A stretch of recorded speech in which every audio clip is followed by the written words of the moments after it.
Hi, this is Kirby Anderson. You know, each day we take on the tough issues and provide a biblical perspective to them. The topics we cover are wide-ranging. Apologetics, theology, prophecy, creation and evolution, intelligent design, marriage, family, child-rearing, the millennial generation, trends in society, politics, economics, business, religious liberty, the Constitution, public policy, foreign policy, military policy, tensions in the Middle East, abortion, homosexuality, pornography, sexual ethics, media, technology, history, and America's godly heritage. We talk about anything that affects your faith, your family, or your freedom. So don't go anywhere, because Point of View starts right now.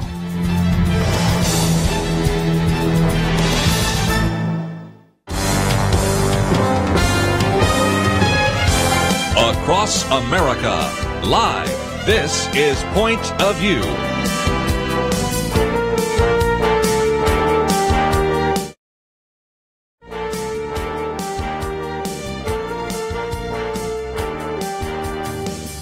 And now, Penna Dexter.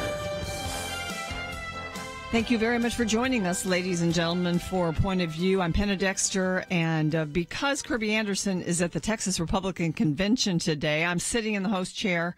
And with me is Lathan Watts, and he is Director of Community Relations at First Liberty Institute. We love having somebody, Kelly, Jeremy, you know, all the guys from First Liberty and girls, because on Fridays we love to talk about religious liberty issues. And Lathan Watts is here to do that today. Lathan, thank you so much for being here. Thank you for having me.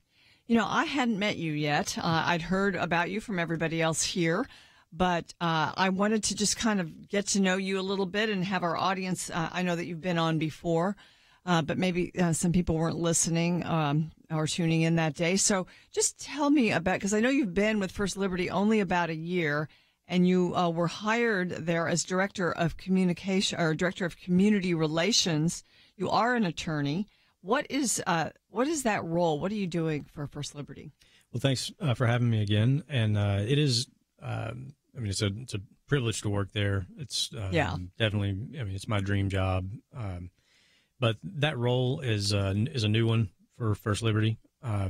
There are lots of times when we're involved in a case, maybe in the beginning when we first engage a client, and depending on what the issue is, we're making sure that the community knows what's going on with that case. Can sometimes help that case be resolved.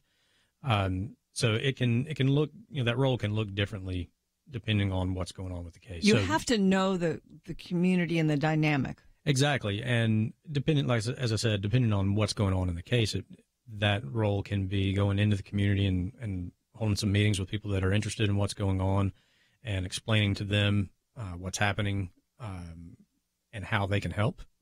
So let's say, for instance, maybe it's an issue with, we do a lot of work in public schools.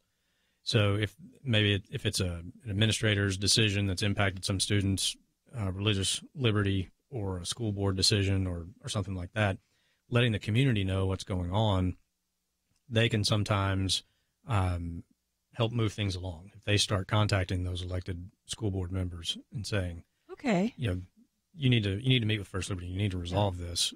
Sometimes that can help bring people to the table and sometimes, you know, ease things along, resolve the issue quicker. So many times with the school issues like graduation speeches or other violations of religious liberty, it's a letter or it's just a meeting. It's not a lawsuit. So correct. Just having that good relationship, I'm sure, helps. Exactly. And when the folks involved know that their constituency are paying attention, that can sometimes motivate them to work with us. Other cases, it may be just the courtesy of letting the people know what's going on in their backyard. You know, not necessarily we're asking them to get involved, but you know, it may be meeting with local elected officials and letting them know, or community groups that are interested in it. But then it's also part of our legal communications team. So I tell people I translate legalese into English. You know, we need that. We non-lawyers need that. So that may be helping us message our cases to the public so that they understand the issue, why it's important, why they should care, and hopefully encourage them, to stay informed. And that can be, public speaking to groups, and explaining what the issue that is going on in that particular case, or just maybe in general. You cannot defend your rights if you don't know what they are. So that aspect of community relations is sometimes just explaining what the law truly is related to some topics. It may not always be related to a specific case that we're working on.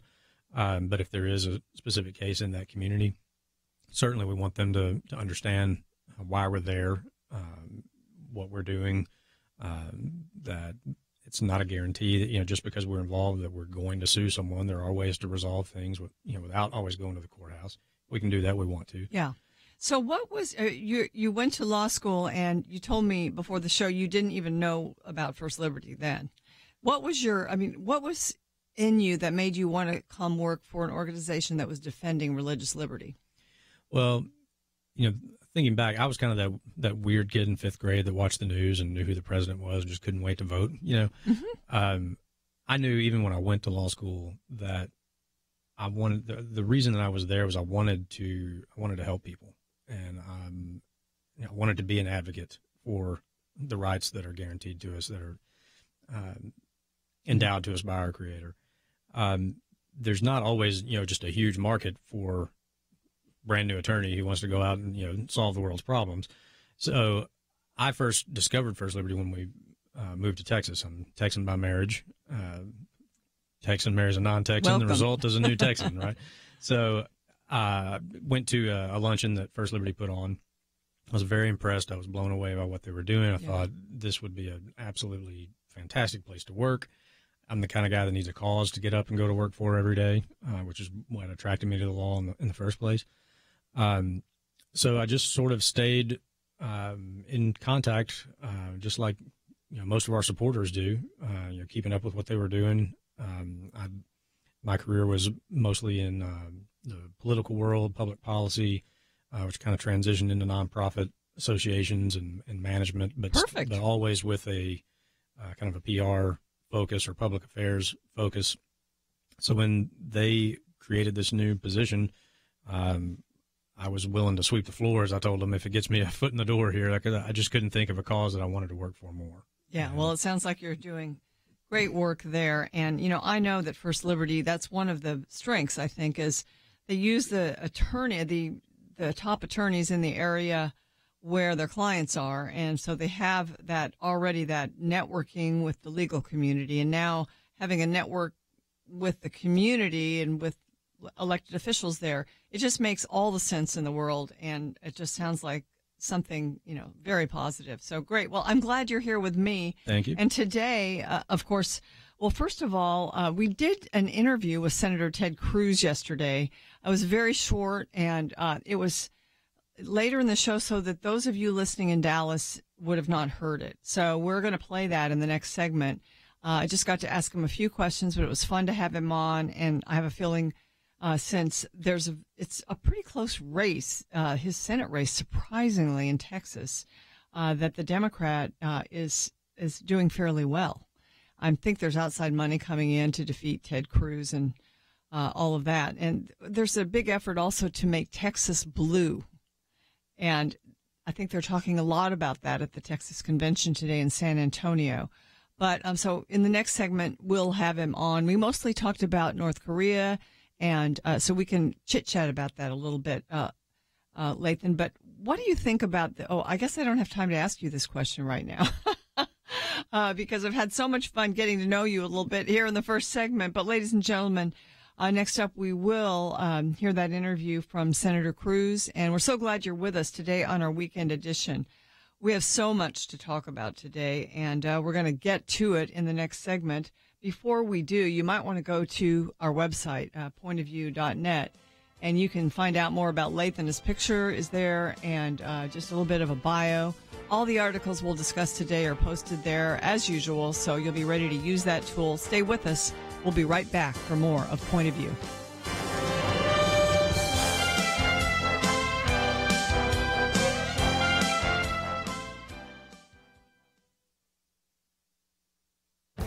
This is Viewpoints with Kirby Anderson. A number of recent polls document that young people are more likely to support socialism rather than capitalism. This is no doubt due to the popularity of Senator Bernie Sanders, as well as the lack of understanding of what free market capitalism provides in terms of freedom and economic development. That is one of the reasons I put together a point of view booklet on a biblical view on capitalism and socialism. In a recent column, Professor Walter Williams explains why he believes so many young people prefer socialism over capitalism. He believes it is a result of their ignorance and indoctrination during their school years from kindergarten through college. For the most part, neither they nor many of their teachers and professors know what free market capitalism is. He also believes that free market capitalism is disfavored by many Americans not because of its failure, but because of its success. He says free market capitalism in America has become so successful in eliminating the traditional problems of mankind, such as diseases, pestilence, hunger, and gross poverty, that all other human problems appear both unbearable and inexcusable. He also adds another factor I've discussed in previous commentaries. The younger generation is less likely to identify socialism with the brutality of communist regimes in the 20th century and instead think of socialism in European democracies. In my booklet on capitalism and socialism, I take the time to define the terms since so many misunderstand what these two economic systems entail. And I also answer the oft-asked question, doesn't the Bible teach socialism? I would like to send you a copy of my booklet when you sign up to receive my daily Viewpoints commentary at pointofview.net/daily. I'm Kirby Anderson, and that's my point of view. Take Kirby and the Point of View team with you on the go with the Point of View app. Search for Point of View Radio at the Apple or Google Play stores.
You're listening to Point of View, your listener-supported source for truth.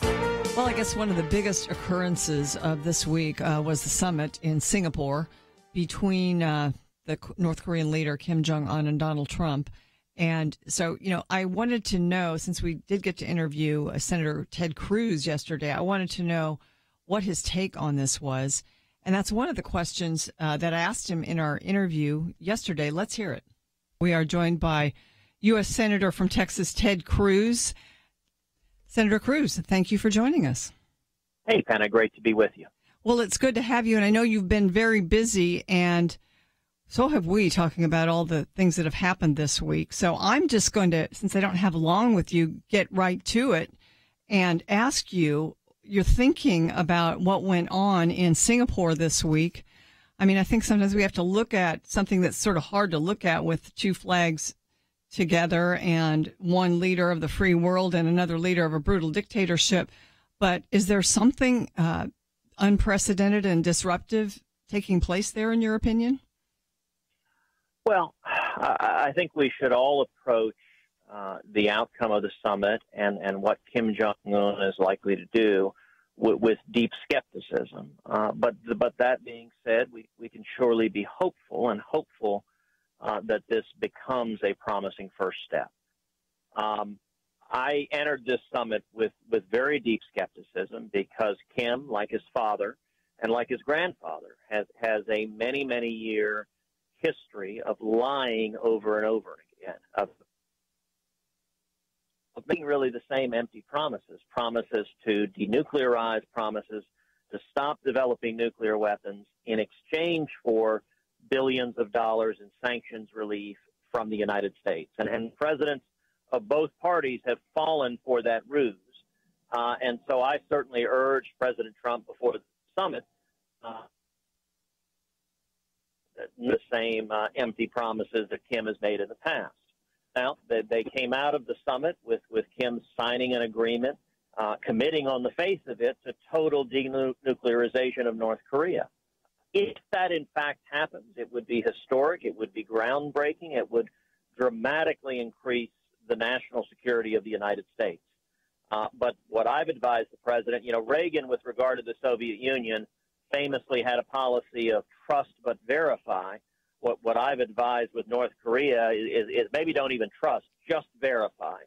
So let's see what happens going forward. But at a minimum, I think we're seeing an illustration of the virtues of strength as a foreign policy dealing with dictators rather than the weakness and appeasement we saw for eight years of the Obama administration. Does any agreement that takes place, you want to see it go to the Senate and ratified as a treaty? Absolutely. If it's going to be a formal agreement that changes U.S. policy, I think the right way to do it is submit it to the Senate. And if it's a good agreement, if it's an agreement that advances U.S. national security interests and makes us safer, it should be able to get the two-thirds vote necessary to ratify it. And there needs to be a human rights component. Well, I think human rights are very, very important, but it's worth breaking out. We tend to deal with different tiers of threats. The first and the paramount focus of U.S.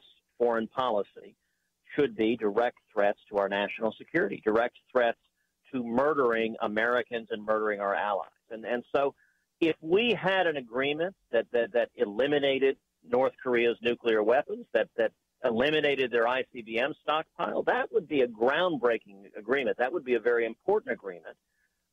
Now, I don't think it would be the end of what we would want to accomplish in time with North Korea, and Kim is unquestionably a brutal dictator.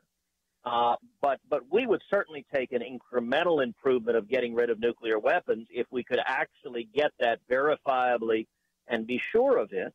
And, there are many countries, sadly, that have horrific human rights records. China has a terrible human rights record, and yet we do business with China. We don't have crushing sanctions on China. I think the right approach to that is to continue to speak out against human rights approaches, to shine a light, to work to get a dictator to change. But we have traditionally handled those issues differently than we have direct national security threats to the United States of America. Okay, I'm going to turn our attention, Senator Cruz, to trade, tariffs, and NAFTA. Can you just kind of make sense of what's going on? How do you feel about? I know that things are sort of up in the air, and we don't ever know where the president's going to land. Where should he land? Well, they are certainly volatile right now. The most consistent concern that I hear from the Texas business community, that I hear from farmers and ranchers across Texas, is trade. And Texans are very concerned about what direction the country is going to go on trade.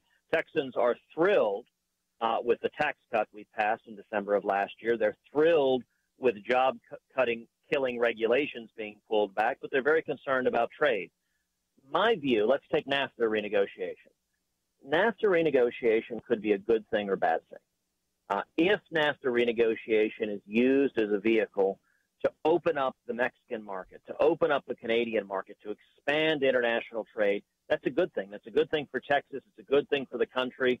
It helps our farmers, our ranchers, our manufacturers, our small businesses.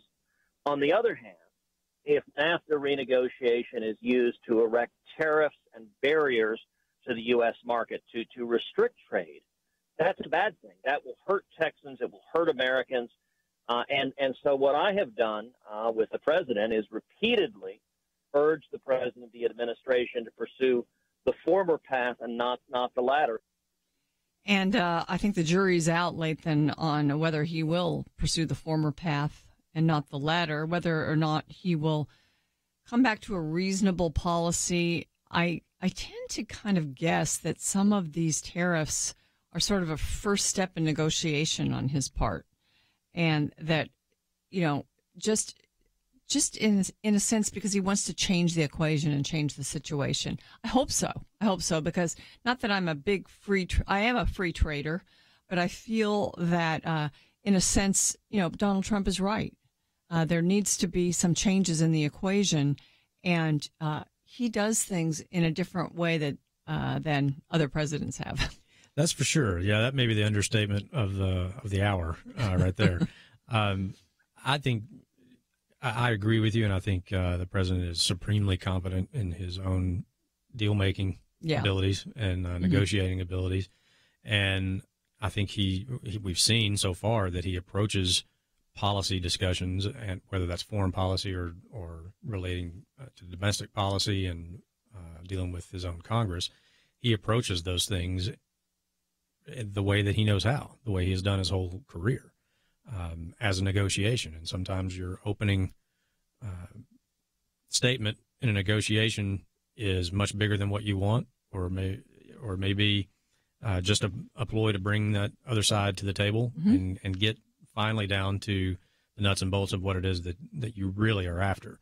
So I think that's a safe assumption that is the approach he's taking on trade negotiations. And I think it's the rhetoric that brings the issue to the table certainly appealed to middle America, or he would not be president.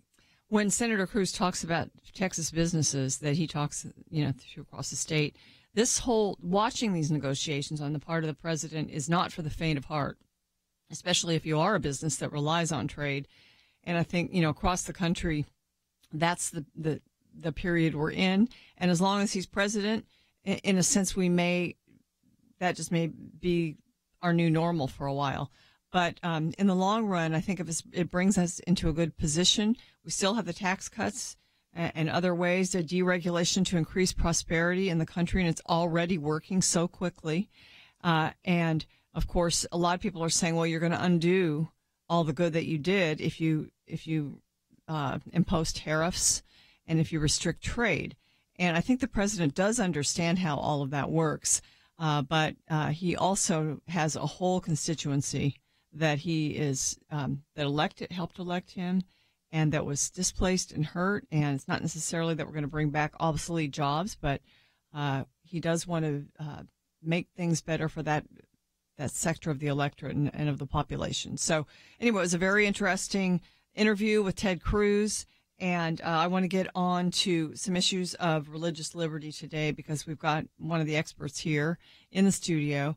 And so we hope that, and we'll also, of course, include you in the conversation. We love that. In fact, let me just give out the number right now, 800-351-1212. But we're going to start out with some of the restrictions that have been happening on churches in this country. It is unbelievable to me to think that cities would be able to say, we don't want you here because you are a church or you are a congregation. That doesn't sound like America, but it does exist in communities in America. So that's one of the areas where First Liberty Institute comes to the rescue. There is so much to talk about today. And we're also going to have a return of a guest from yesterday wanting to talk about why Christians absolutely need to stay involved in the culture. Uncomfortable, to say the least. As an introvert, she didn't like controversy. But when she learned that parents were prohibited from seeing the contents of a major standardized test, she knew her responsibilities as a parent needed to outweigh her discomfort.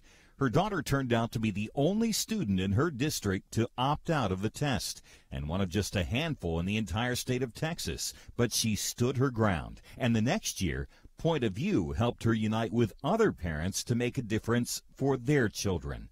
The world loves to force us into its mold and to mock believers when we resist. Your gift to Point of View is an investment in courage and changed lives. And because of a special matching challenge, your gift here in June will have double the impact. Be part of amazing transformations. It all starts with a simple phone call, 1-800-347-5151, or by clicking in to pointofview.net. One day, you were going to make a difference. That future is now. 1-800-347-5151 and pointofview.net. Point of View will continue after this.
You are listening to Point of View.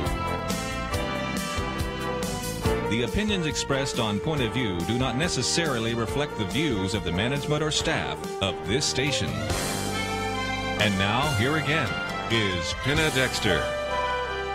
We're glad you're with us here on our Friday weekend edition. Lathan Watts from First Liberty Institute is in studio with me. And, there's a case here. We haven't talked much about this here at Point of View, but it's a case in which an Orthodox Jewish community is being driven underground by a village outside of New York City.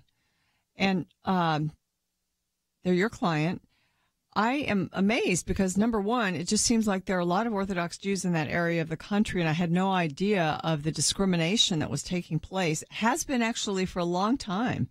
But can you just kind of set the stage, Lathan, for this case? Sure. So the village of Airmont, New York, was originally part of another city up there. I will probably mispronounce the names, so my apologies to the folks in New York. But in the mid to late 80s, a movement started there to break away and incorporate the village of Airmont as an independent village. And the Airmont Civic Association was the name of the group that was sort of leading this movement for them to incorporate. And there are quotes from meetings from other court cases about the motivation for why Airmont exists. They basically incorporated with the express purpose of using zoning laws to prohibit Orthodox Jews from living in Airmont, in their community. America may have been founded on religious freedom, but not Airmont. Airmont, New York was born in bigotry. I mean, it was their reason for existing. And so did the court cases start immediately? Yes. Almost right after they incorporated, the U.S. government sued them. And that case moved on, I believe, was settled. Years later, they were sued again. Again, the U.S. Attorney's Office was involved, and in addition to some private plaintiffs, when they were using their zoning to basically prohibit yeshivas from operating, Jewish schools from operating there. That lawsuit by the U.S. government resulted in a consent decree. So basically like a legal settlement. Mm-hmm. If Airmont agrees to do this, and this, then this case goes away.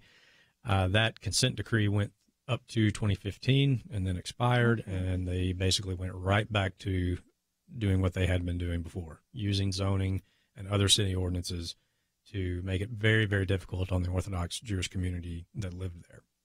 And by that time, you had more of an entrenched community there. Correct. Our client is Rabbi Berger, and he was using his home to host people for prayer. I know we've talked about this before when I've been on about the Orthodox Jewish community, but they're required to have their house of worship within a certain distance of where they live. They have to walk there. Because they have to walk there, exactly. So many times a small Orthodox Jewish community will be in close proximity to each other in a residential neighborhood, and one of the homes will be used as their worship space. And that's what this rabbi was doing. He was offering his home to host people for prayer and worship. Now, the code in Airmont specifically says that using your home as a worship space is a legal right. But then that same code goes on to say you have to get the village of Airmont's approval to do so. Many of the ordinances in this village are facially unconstitutional. So that's unconstitutional. Yes. Just to start out with. On its face, exactly. Yeah. So, and this rabbi was attempting to comply with the ordinance. He had basically done the paperwork, put in his application to be approved to host this worship. He spent over 2 years and I think somewhere in the neighborhood of $20,000 trying to comply with this ordinance, and just recently was served a ticket by the city for 2 violations. He was summoned to appear in their justice court for these violations, for basically hosting people to pray in his home, where he faced up to $1,000 in fines and up to a year in prison. So think about that for a second. This guy was hosting people in his home to pray and is now in court looking at a year in jail. It doesn't sound like America. No, it doesn't. And it is blatantly un-American. And we were very, very happy to engage in this case and represent him. Our attorneys went up there for the hearing and were successful in getting these charges he was facing. They're now basically temporarily dismissed while we continue to work with the city. Is this one of those cases where you're hoping that you can work with the city and not have to sue the city? If possible, yes, but they have a lot of work to do if that's going to be the case, because their ordinances are just, they are written in a way that on its face discriminates against religious people. And so they have a lot of work to do to fix these problems. If they are willing to and they're willing to work with us, we're always willing to work. But this is a city that was founded based upon discriminating against Orthodox Jews. Exactly. So the likelihood, hope for the best, expect the worst. The likelihood that they are willing to go back and revise all these ordinances, that's up to them. If that's the route that they choose, we will certainly work with them to bring their ordinances in line with the Constitution and other federal laws that they have been clearly violating for many years now. But if not, then they're going to see a lot more at First Liberty Institute. Wow. Okay. So, I mean, I've been in neighborhoods here in the area. I was taking my grandchildren for a walk one time, strolling along, and there was an Orthodox Jewish family. They stopped to say hi. They were pushing their stroller, and they were on their way to I guess their meeting in their neighborhood. Someone's home. Probably the rabbi lived there. It was on a Friday, and it was probably before, I guess you can't operate a car, so you have to walk. And so I thought, I just thought it was lovely, and it was just sweet, and thinking all these people live in the same community, so they can really have community. But this is kind of the way they're founded. Let me ask you, Lathan, how does this is sort of parallel to some of the zoning restrictions that we see on churches being either expanded or built on city squares. I remember one in Houston. I remember one somewhere in Mississippi in a small town. And it seems to me like First Liberty has always come out successful and gotten a really good result from these. Correct. So what about this? We have engaged in several other cases like that, just as you said, where zoning was prohibiting a church from either using the property they currently owned or expanding, or taking property that they had bought and using it for the religious purposes. The reason we're successful is because the Constitution and the law are on our side. There's a specific federal statute, the Religious Land Use and Institutionalized Persons Act, we call it our LUPA for short, that was written specifically for this purpose, to keep municipalities and state governments from using ordinances and legislation to prohibit religious use by churches and other faith-based organizations within their jurisdictions. Well, I understand that the Department of Justice has definitely been noticing this and have received complaints and is actually acting to protect religious organizations, churches, synagogues, and I guess it sort of shores up RLUIPA in a sense. So tell us there was an announcement that was just made this week. It was, yes. Attorney General Jeff Sessions made an announcement earlier this week, a new initiative that he calls the Place to Worship Initiative. And it is basically not really any new law or any new, it is a renewed effort to enforce RLUIPA. RLUIPA is on the books. It is the law of this country. And he had a quote at the press conference where he said, under the laws of this country, government cannot discriminate against people based on their religion, not in law enforcement, not in grant making, not in hiring, and not in local zoning laws. And if you were watching that press conference or you read that and you saw that local zoning laws, that was probably the one that stuck out to you, like you hadn't really heard of that before. But it's specifically because of cases like what we're seeing in Airmont, New York, and other places where we have engaged that he is calling for a renewed emphasis on this to stop this sort of blatant religious discrimination. All right, ladies and gentlemen. So it's just another one of those problems that during the last administration, we may have a good law on the books, but we didn't have an administration that enforced it in the way that it was meant to be enforced. And so this administration now is taking it upon itself. And it's a lot because of people informing them. I know that folks from, kind of our side have gone to D.C. and just let them know about these problems. And so now there's this new initiative out there. So that's good news, and we're glad to hear it. Stay with us. We'll be more.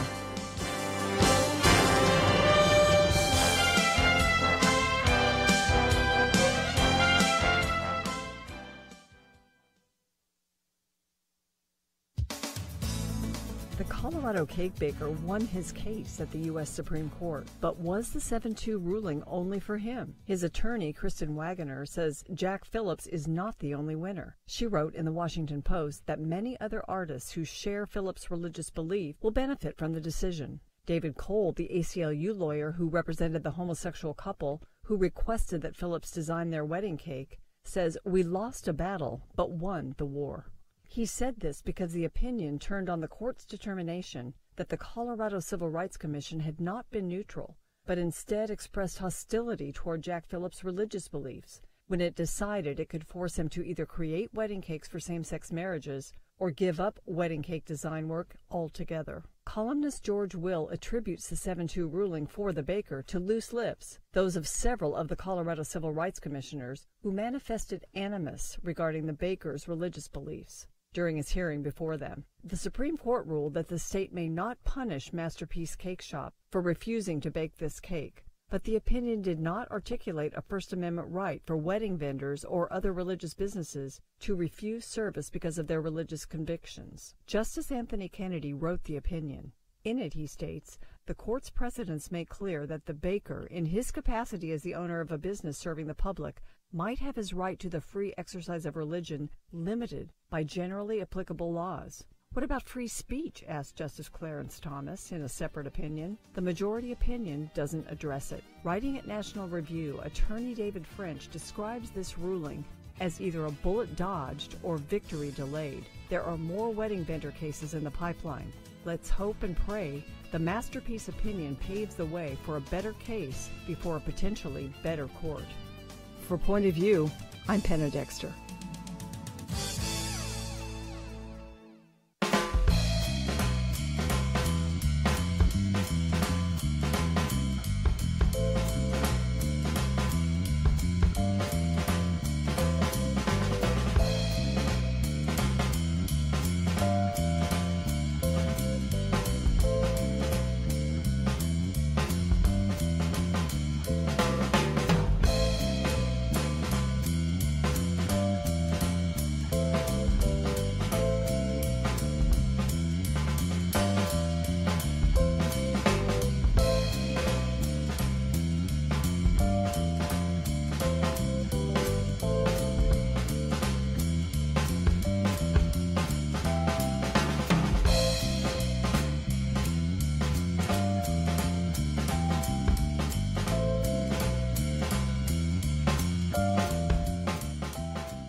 Now, back to Point of View, your listener-supported source for truth.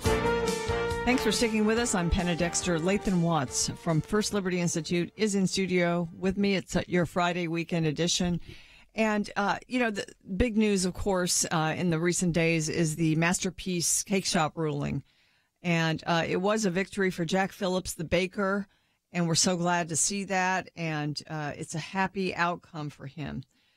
If you're listening online, you heard my commentary, but it also tells us that because the real First Amendment free speech nub of it was not addressed in the case.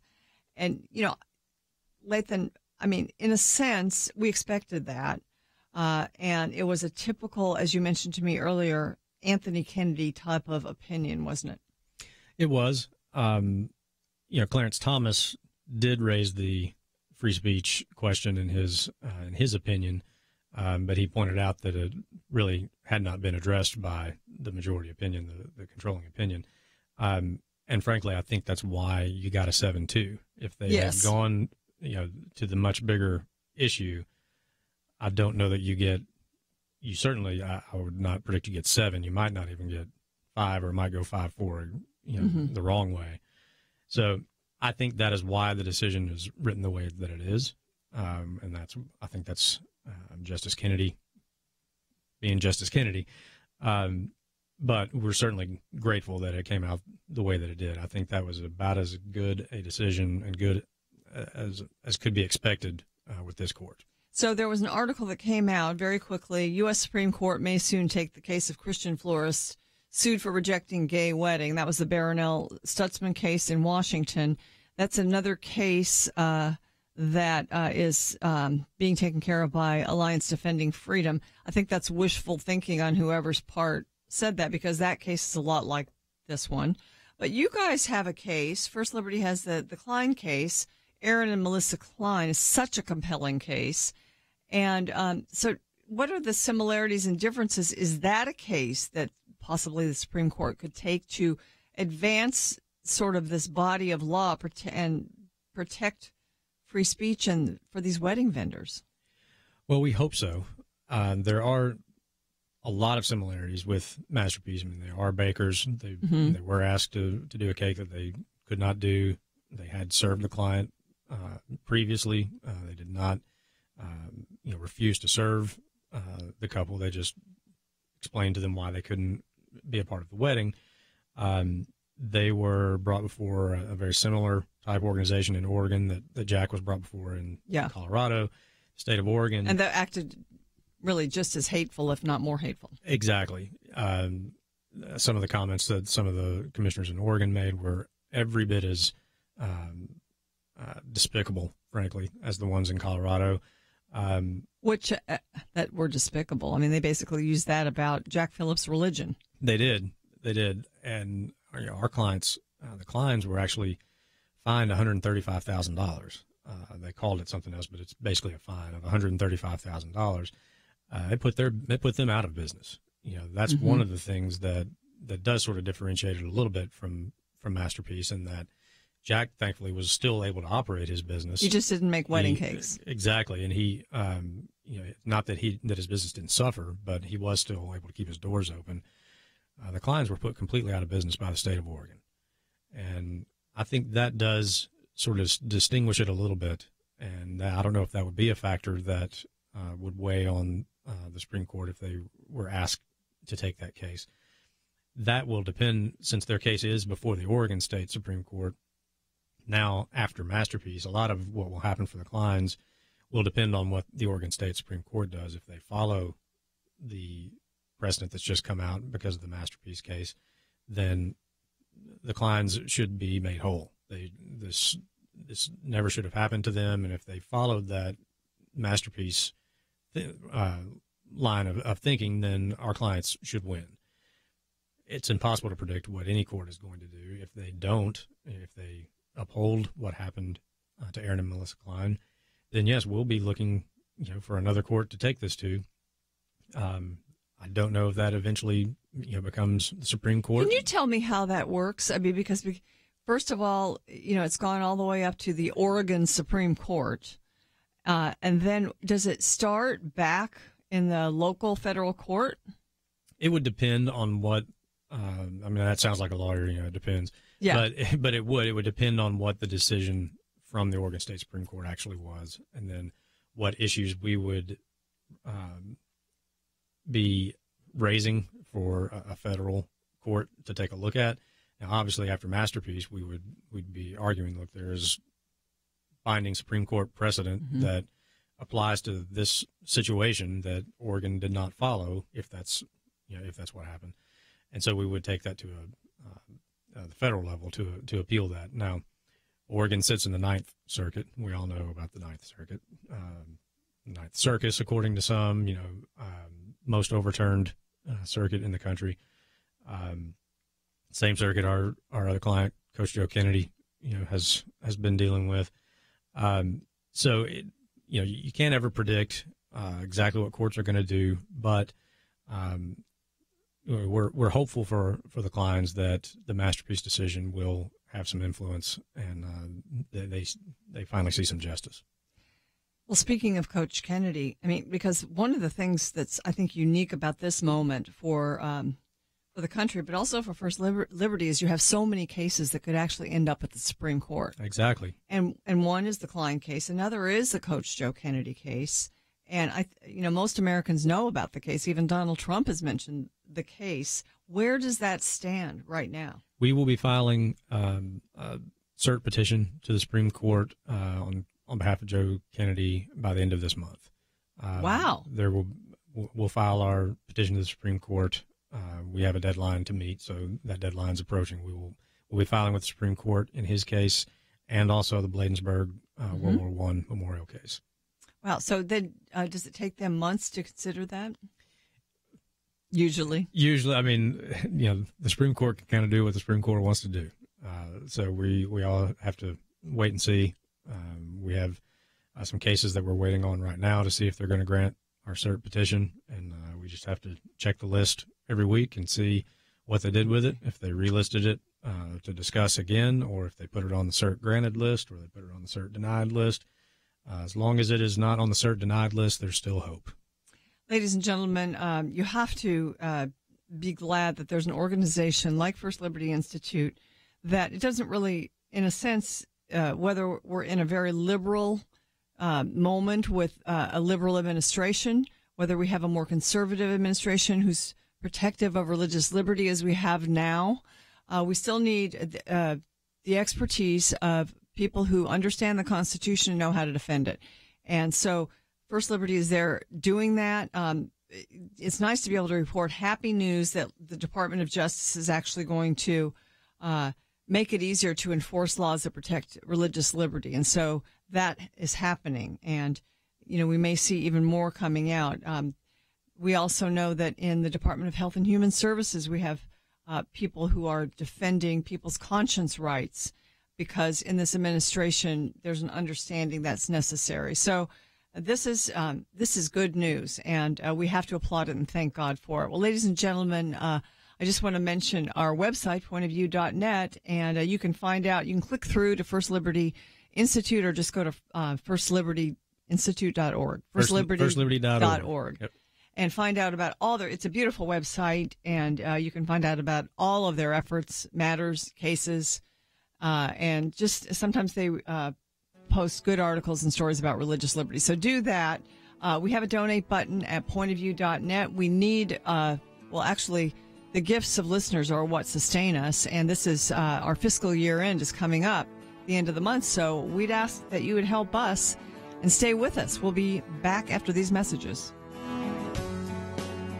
The young man burst into tears. He was in obvious distress. But thankfully, Don Blythe had the exact answers he needed.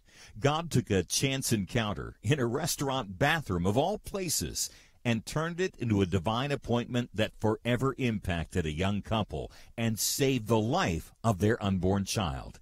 Don was able to help because he was prepared. And where does Don Blythe get some of the information and resources he needs to be ready for the next opportunity? He listens to Point of View. He listens because others like you took action. This is your opportunity to help equip people to be ready. And because of a special matching challenge, your gift here in June will have double the impact. You can be part of some amazing transformations, and it all starts with a simple phone call. 1-800-347-5151, or by clicking into pointofview.net. One day, you are going to make a difference. That future is now. 1-800-347-5151 and pointofview.net. Point of View will continue after this.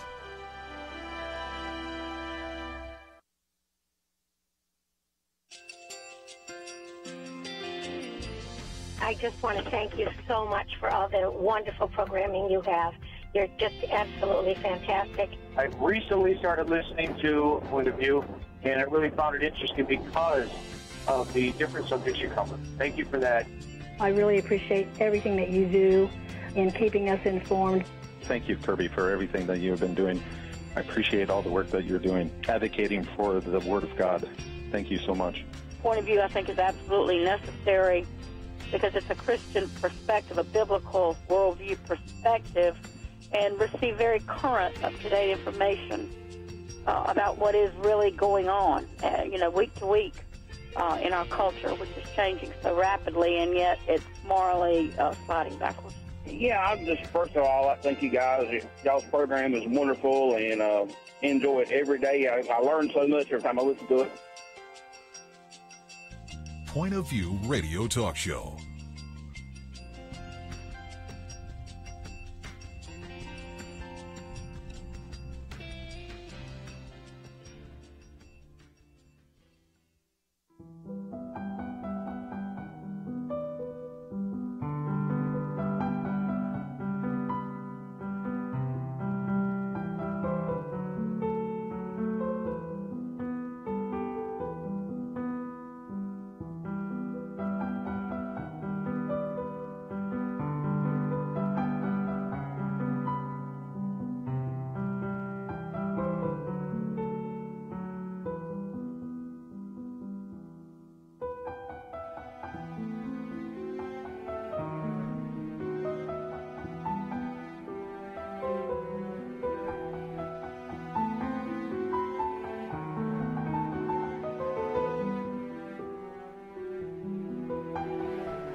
Hi, this is Kirby Anderson. You know, each day we take on the tough issues and provide a biblical perspective to them. The topics we cover are wide-ranging. Apologetics, theology, prophecy, creation and evolution, intelligent design, marriage, family, child-rearing, the millennial generation, trends in society, politics, economics, business, religious liberty, the Constitution, public policy, foreign policy, military policy, tensions in the Middle East, abortion, homosexuality, pornography, sexual ethics, media, technology, history, and America's godly heritage. We talk about anything that affects your faith, your family, or your freedom. So don't go anywhere, because Point of View starts right now.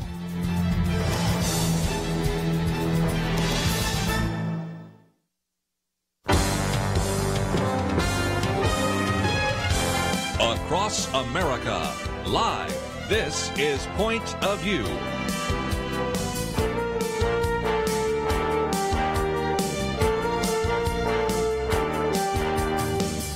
And now, Penna Dexter. Thank you very much for joining us, ladies and gentlemen, for our weekend edition of Point of View. We're so glad you're with us. And with me in studio is Lathan Watts. He is Director of Community Relations at First Liberty Institute, one of the talented attorneys there. Lathan, we've got a lot to talk about in this hour, don't we? Definitely. And I guess the picture of the week is President Donald Trump and the North Korean leader, Kim Jong-un, and the summit there in Singapore. And one blogger, in just describing a picture of those two, said, and his quote is, "This is awful, but give it time." And I guess that is really the, kind of what we have to take from this week. We have no idea how this is going to turn out. There's a word called denuclearization that we're all hoping is something that North Korea does. But, a lot of people are saying, well, that means different things to different people. And what we want to see is for them to eschew the use of nuclear weapons. We'd love to see their nuclear stockpile or whatever they've got gone. We'd love to see their efforts put into economic development in that country. And that's what President Trump, in his statement, seems to be convinced that Kim Jong-un wants to pivot to that. So, what do you think? Do you think he does? Well, let's hope. I think that would certainly be in America's best interest, and frankly would be in the best interest of the people of North Korea. But I think what the blogger is referring to, and what many others have expressed in watching what's going on, is that you have to remember how North Korea ended up with nuclear weapons to begin with. They lied and they cheated on another deal. So if we're going to approach them as a legitimate partner in peace, in denuclearization of the Korean Peninsula, we have to be very, very careful in how we do it. And we have to make sure that it is verifiable, that it is that there's concrete evidence, there's proof that they have lived up to their side of the bargain before we offer anything else. That didn't happen in the past, and that's how they ended up with the nuclear weapons that they have. So in my interview about this with Senator Ted Cruz, he used the phrase, maybe don't even trust, like Ronald Reagan was trust but verify. Maybe don't even trust, just verify. Exactly. And I think if we get to that point, if there is an agreement that, frankly, would probably have to go through the U.S. Senate and be ratified, if that was the case, then I think we would definitely want to have part of that agreement be very, very strong on how we verify that it has been done. And it would not surprise me with this president if that process included inspectors from the U.S., not the UN. There's the UN, there's the IAEA. Yes. But we know how this president sort of used the UN, and many do with justifiable skepticism. If we were at that point of trying to verify that North Korea has done what they said they were going to do, I think it would be a very big departure from past presidents if this president said the verification is going to be done by United States officials. Well, this is not officials. six-party talks. This is the U.S. and North Korea. So in a sense, that may be, well, I think it is a plus. President Trump afterwards was asked what he would say to the 100,000 North Koreans that are kept imprisoned in gulags. the religious liberty component of this. And in the interview with Ted Cruz, he explained very well that just because you limit the deal that we have to the right now, getting rid of the nukes, getting rid of that threat to the world, and then you deal with religious liberty and you deal with liberty, human rights, mm-hmm. Human rights. Don't kill your citizens. You deal with that in other agreements. That's not a bad thing. And so, and Trump said, when he was asked about it, he said he thinks this helped them because things are going to change. And, in one sense, if the economy changes, they are a socialist, communist country, so they're not going to become a capitalist state. But things are, if they do this and they quit putting all of their money toward nukes and they start developing economically, things are going to change and get better. And, maybe they'll open up some of the prisons and let some of these people out. Who knows? Anything can happen. Anything's possible. When we saw the fall of the Soviet Union, we saw how that happened. That once people get a taste of freedom, they want more of it. Now, how we get to that point in North Korea, there's a big space between where we are now and that. But if we can get to a deal to denuclearize, that's the first step. Put away these, get rid of these weapons, so that you're no longer seen as an existential threat to our allies, South Korea and the United States, frankly, because this leader and others in North Korea have shaken their fist at the U.S. Before. That may be a first step. I think there are ways to put preconditions on further meetings that might lead to more steps in that direction. I think what Kim Jong-un got out of this meeting was the photo op of being in the same frame with the President of the United States. And I think it is clear that he sort of craves that legitimacy as a world leader on the world stage. I think you saw it written all over his face at the Olympics.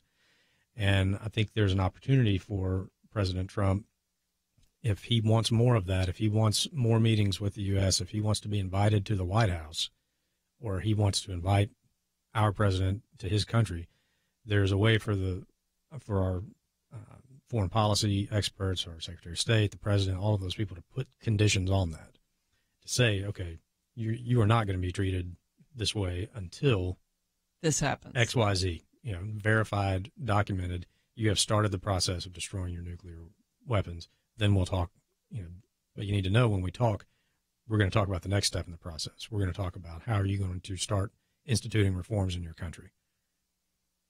Maybe that's how we get there. In the past, with the various agreements and violations of agreements and sort of the naivete on the part of our country, we've had different people in charge of the State Department and foreign policy. And I do think we have realists in Mike Pompeo and also in John Bolton, a national security advisor and, of course, Secretary of State. So in that sense, I think also we've got really the grown-ups, the adults in charge here in the U.S., and that's a good thing. Well, ladies and gentlemen, a little bit later in the program, we're going to bring back a guest that was with us yesterday. He is retired Alabama Supreme Court Justice Glenn Murdock, and yesterday was talking about Obergefell, the marriage decision of 3 years ago, and just the hugeness of it, really how it changes just about everything as far as liberty in this country and also how we look at truth and is there truth. But he felt like we felt like it was very negative at the end, which it's pretty dire in a sense. And so he wanted to come back and talk about what we can do, what you can do. And, we love on Point of View to encourage your involvement in the political process. So that will take place at the bottom of the hour. You won't want to miss that. He is, I think, an interesting and certainly erudite person. And then we've got just some stories you may not have heard to bring up with you. And we'll do that after the break. We hope you'll stay with us. We've got more of Point of View right after this.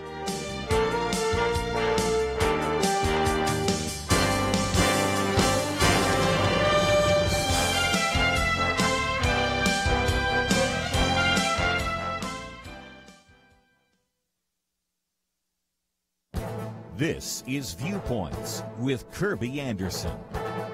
A number of recent polls document that young people are more likely to support socialism rather than capitalism. This is no doubt due to the popularity of Senator Bernie Sanders, as well as the lack of understanding of what free market capitalism provides in terms of freedom and economic development. That is one of the reasons I put together a point of view booklet on a biblical view on capitalism and socialism. In a recent column, Professor Walter Williams explains why he believes so many young people prefer socialism over capitalism.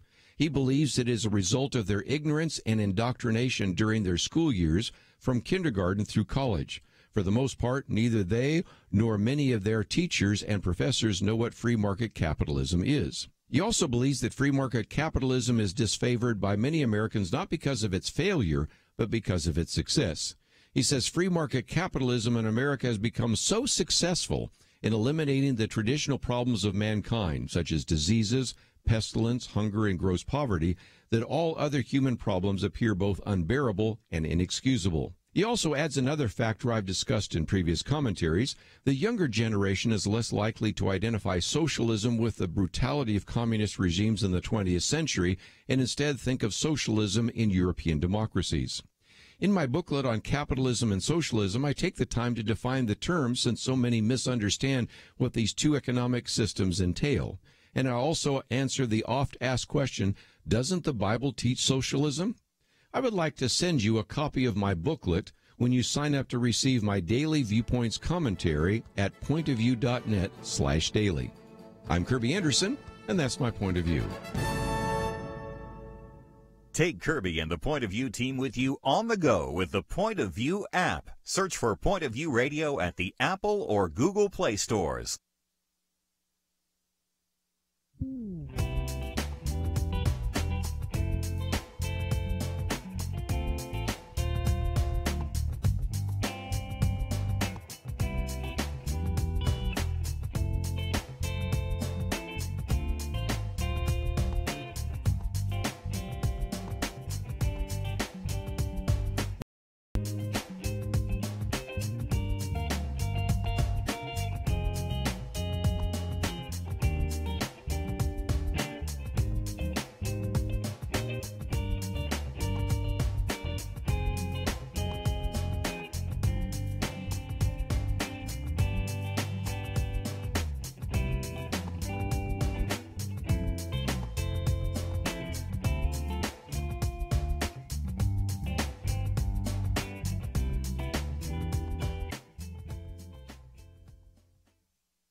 You're listening to Point of View, your listener-supported source for truth. Welcome back to Point of View. I'm Penna Dexter. It is the season for Supreme Court decisions. We've been talking about some, and another one that we hadn't discussed. Lathan Watts is with me from First Liberty Institute. There's another one that was announced this week, Lathan, and a lot of people may not be as aware of this one, but it has to do with the cleanup of voter rolls, which is very important to keep the voter rolls clean. And the state of Ohio went through a process to do so, which was challenged all the way to the Supreme Court. The court issued a decision in a case called Husted, and I don't remember the other part of the name of it. But if you would explain kind of what the Husted, no, I still don't have it. If you would explain what the ruling was, it was a 5-4 ruling for the state of Ohio. It's really actually good news, isn't it? It is. What was at issue was, as you said, the state of Ohio had instituted procedures to clean up their voting rolls, and that included provision that if a person was listed as a registered voter but they had not voted in multiple election cycles, that their name basically rotates off the voter registration, and that may be because they died and nobody bothered to tell the elections office, to take them off there. That could just be that they have stopped voting. They might be, maybe they're incapacitated. They might be, in hospice or in, senior care or whatever. They just haven't voted in several elections. Well, they could have moved too. They could have moved. It could be for a lot of reasons. It was, it was challenged. And basically the Supreme Court said that Ohio had the right to make decisions on protecting election integrity in Ohio. And, it's really I look at it from a federalism standpoint that even though there are federal laws that involve voting, like the Voting Rights Act, the Civil Rights Act, and several things like that, how elections are administered is a state responsibility. And this goes right along with this is the state of Ohio doing what it thinks is best to preserve the integrity of the elections in Ohio. And I think the argument against it was going to disenfranchise people. The name's going to roll off the voter roll, and they don't know, and they show up to vote, and all of a sudden they're not allowed to vote. Well, voting is an individual right, and there is no right without responsibility. And I believe, myself as a citizen, any citizen in this country, you have a responsibility to vote and be an informed voter. And just because a state does something that may put a requirement on you that relates to voting, that does not deprive you of your right to vote. And I believe that's what the Supreme Court is getting at here, is that the administration of elections is left to the states. Yes, they have to comply with certain guidelines that have come down from other Supreme Court decisions or other federal laws. But at its heart, it is a state matter, the nuts and bolts of how you conduct elections. And they saw this as Ohio's right to initiate something that the state of Ohio thought would help preserve the integrity of elections. We've seen in other elections across the country where there have been more votes cast in some elections than there are registered voters in that precinct, and that should never happen. States are now starting to do things to try to keep that from happening. This was an effort by Ohio, and the court has said that Ohio has the right to do that. So not only did in Ohio this law that they enacted, you had to not participate for a couple of election cycles, and then the state would send you a pre-stamped, pre-addressed notice asking that you confirm you're still a resident. If that notice is not returned, and then the voter fails to cast a ballot in any election in the next 4 years after that, then, this is quite a process. It is. Ohio probably anticipated a challenge to this sort of effort, and they have made it very, very easy to stay on the voter rolls, even if you haven't voted in the last couple of elections. It's not as if they're going to every year bring in temps and pull out the voter rolls and just start scratching people off.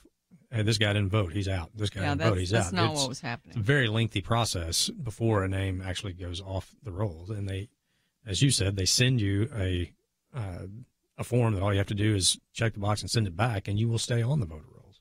So the challenger said that Ohio ran afoul of the law's failure to vote clause. Well, I'm not going to go into all this. But, here's the stats, Lathan. According to one 2012 Pew study, 24 million voter registrations nationwide, 1 out of every 8 are inaccurate or outdated, and some 2.8 million voters are registered in 2 or more states. So there's the voting moving out of state. When you think about it, it's not that hard to move out of state and forget to tell your state you're leaving in their voter registration office. Probably people do that all the time. It's not malicious intent, but it needs to be cleaned up, because then people can get a hold of your name and vote for you. Exactly. And really, when somebody votes somebody else's name, what it does is cancel out somebody's vote. That's really what it does. That's exactly what it does. And so that's not fair.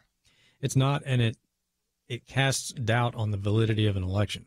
When you see things like this, when there are reports of things like this that happen after each election cycle, where you hear stories like that, someone's name was used to get a mail-in ballot, and they voted in Ohio and Kentucky or wherever. Mm-hmm.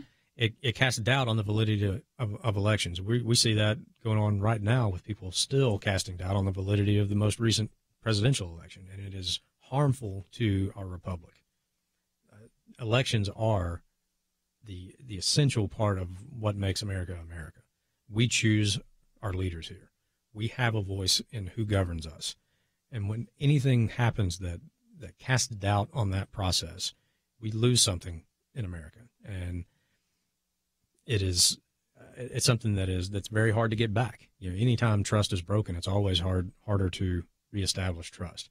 So I think anything that states can do to protect ballot integrity, to eliminate that doubt in people's minds that their vote does count and that the people are heard via the ballot box, should be applauded and should be encouraged, and other states should attempt to do so as well. I know, where I live in Texas, we've taken steps to try to ensure ballot integrity, and there are other measures in other states. I don't think this is likely to be the last ballot security measure that gets challenged all the way up to the Supreme Court. But hopefully, even though this was 5-4, hopefully the decisions continue to defer to the states to manage their elections as they see fit. Yeah, ladies and gentlemen, next up we're going to have a guest, and then we actually will open up the phones, too, so you can remember that if you've got any issues on ballots or voting or voter fraud, we'd love to hear from you at 800-351-1212. We won't take it probably during this next segment because Justice Murdock will be with us. But also a little bit later, I want to come back to a bill. We've talked about this before, but it's a bill in California that it's basically book banning in a sense, and banning a message that certain legislators in that liberal state don't like about helping somebody change their sexual orientation. By giving them the right path in a book or giving them the right path at a conference or a counseling session. As long as you had to pay for it, they're making it illegal in California.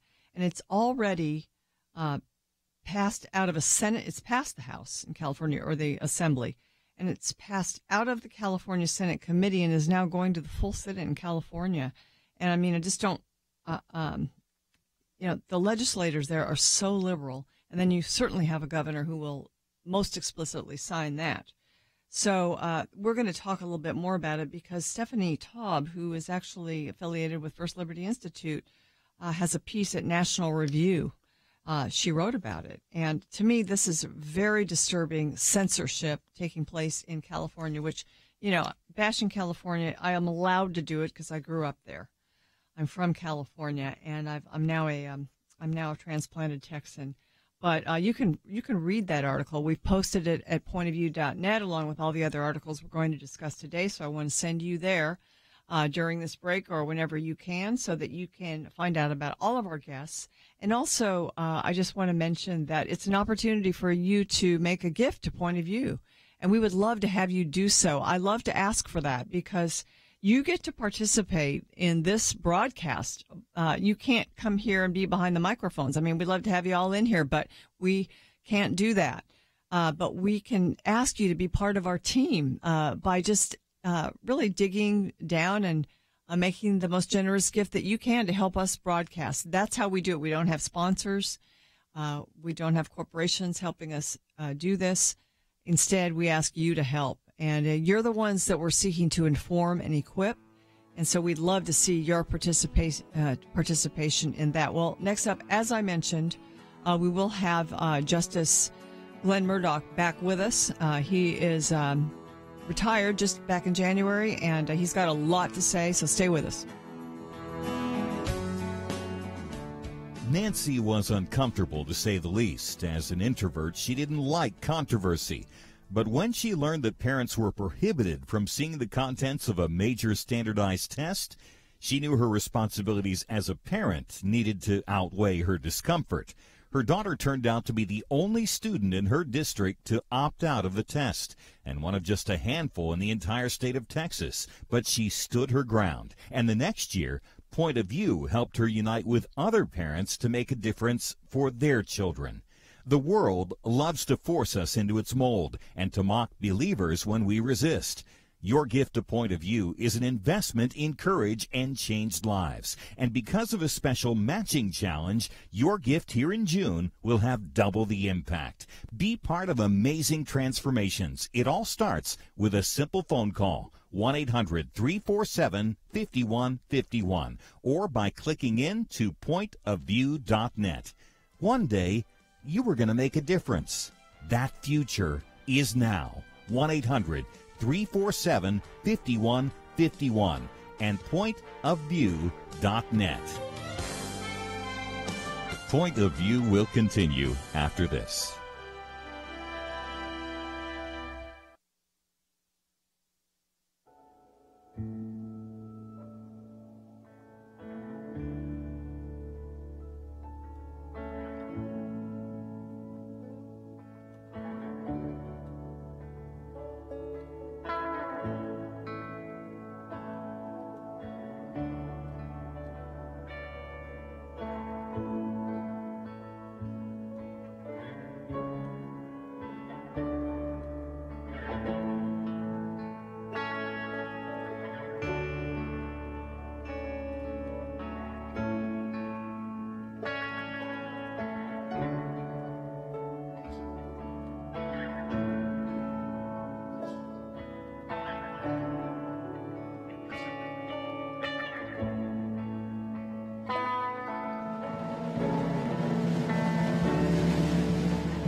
You are listening to Point of View.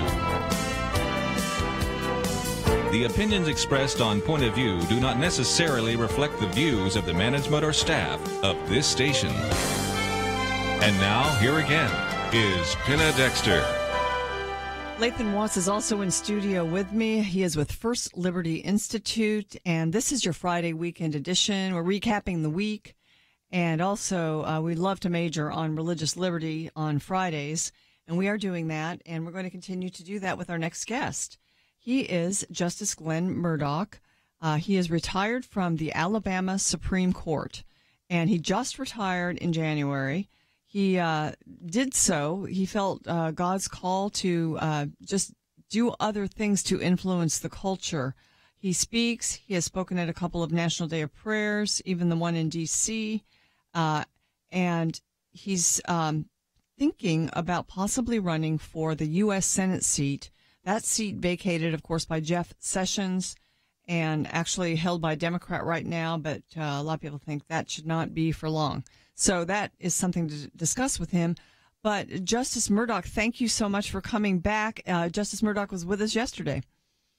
Yes, thank you for having me back, Penna. I felt so grateful to be able to share with you and your listeners yesterday. But as I told you after we got off the air, I felt so bad that we ended on the negative without talking about our hope. Well, that's live radio. It was a very chaotic, it may not have sounded as chaotic as it felt here, but Ted Cruz came, his people called, and the interview that we had scheduled with him ended up right in the middle of our discussion. And so you were gracious to just take a break, and we interviewed the senator and came back. So we ended up at the end without sort of being able to come to, I guess, the conclusion that would have given people some hope. We discussed, for the people that weren't listening, 3 years ago, the Obergefell Supreme Court decision, which brought same-sex marriage across the land.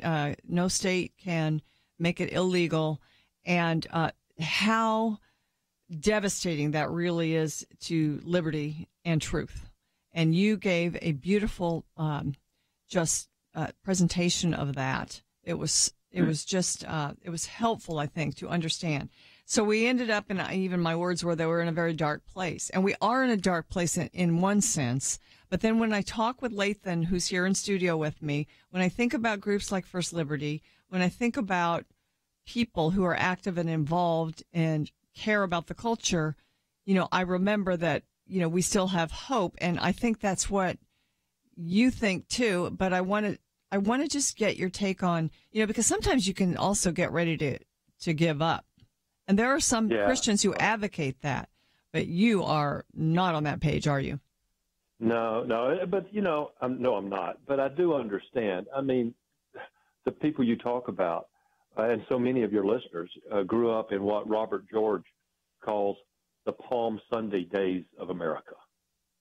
And it was a different America than we have now. And the Judeo-Christian values that we cherish, if they didn't inform the culture at least aspired to them. The cultural norms aspired to those values. And there was a common value system about what was good and what was not, what was right. And I think those of us who grew up and had our formative years during those, quote, Palm Sunday days of America, America wasn't perfect, but we have a deep yearning. I bet most of your listeners just have a deep yearning for their children and grandchildren to know that America and to be able to raise their children in an America like that. And so I understand it's not just this First Amendment issue. It's not just gay marriage. It's not just religious liberty being at risk because of this new mindset that the court has in its Obergefell decision about our rights coming from each individual who gets to decide what their own truth is. And then from each individual's own truth comes their claim to dignity. And from each claim to dignity comes their rights. And so we have this potential for just chaos as opposed to the traditional singular understanding of truth and where it came from that was held by our founders. So it's not just that. It's just there's so much going on in society. So I get that. And you, Penna, as we were talking after the break, you mentioned something called the Benedict option, which is named after a 6th century monk who retreated to the countryside and established a monastery in order to preserve the Christian faith for the centuries to come. When he saw the depravity of Rome, and he retreated to try to preserve his faith. And you and I talked about that a little bit. And I think I said to you that I agree that one day there may come a day, there may one day be a time when we as Christians have to consider the Benedict option, but today is not that day. Jesus Christ himself lived in a time when it was not comfortable to be a Christian. And yet he engaged the political leaders as well as the religious leaders at seemingly every turn. And he called on his followers to be salt and light. Franklin Graham could have given up a couple of years ago when the most important election for the future of the court and all these principles and issues that we're talking about that seem so difficult. The presidency that was going to yield the man or woman that would nominate the next Supreme Court justice was on the line. He didn't retreat. Instead, he went to every state capital to overflow crowds and encourage Christians. He shared the gospel, and then he encouraged Christians to engage in that election. And I think there are things that we can do, even in regard to these issues of how the court looks at this, that I think that we need to pray. That first always. But, we are in a physical world that God has set us in, Penna, and God sometimes works miracles, and but he so often works his blessings and his purposes through the hands and feet of those who seek him out and seek how they should be involved. So I would encourage our listeners that when it comes to this new Supreme Court cosmology, if you will, that comes out of Obergefell and the risk that that poses for religious liberty in America, that first and foremost, they need to be praying about how God would use them. But as far as practical things, I would encourage them to be talking about this. I think after Roe versus Wade, we didn't stop talking about abortion, did we? No, we didn't. And we're more pro-life than we have been in many, many decades. Right. But there's something about this issue. The enemy is using this issue in a different way, it seems. And there's something about this issue that has quieted Christians. And nobody's talking about Obergefell or even well, you can lose your job. You can lose your livelihood. And I think that's where they've put their arrows, because they know they can silence people, or at least many people. Right. But even in the legal circles, among Christian lawyers, there's a tendency not to talk about the possibility even of one day overturning Obergefell, and it's a faulty premise. And I think that the dialogue, especially in legal circles, needs to begin anew about that. We need to revisit that. We've had 3 years, and I know the world didn't fall apart the day after the Obergefell decision. The sun came up the next day. People were on vacation, and the waves kept coming in at the beach, or they went to work, and people said, "Oh, okay, well, we'll survive this." But I think the poison, if you will, takes sometimes a while to work itself through the body. And so I think we need to be discussing Obergefell, especially in legal circles. And I think that's one thing. I think also that these midterm elections are, and the Senate is at risk. And it seems to me that the more the conservatives have a majority, the bigger the majority for conservatives in the Senate, the more flexibility President Trump has to appoint someone who is a really strong constitutionalist, originalist, conservative, who really has the right understanding of these issues. If we have only a 1 or 2 vote margin and we lose 2 or 3 moderates, the risk of that may impact the decision. But if we have 3 or 4, if we increase our seats in the Senate, President Trump may feel that he could lose one or two moderates and still get somebody through that would be a really strong choice. Amy Coney Barrett is one name that comes to mind, and there are a lot of others. So I think that if people would pray and see if they should be involved in some of these tight Senate races, that could actually affect how the court views these issues over the next 20 years. Justice Murdock, can I hold you over the break? Sure. All right. And let me open the phones to 800-351-1212 in case you have a comment about this or a question for Justice Glenn Murdock. We'll be right back after this.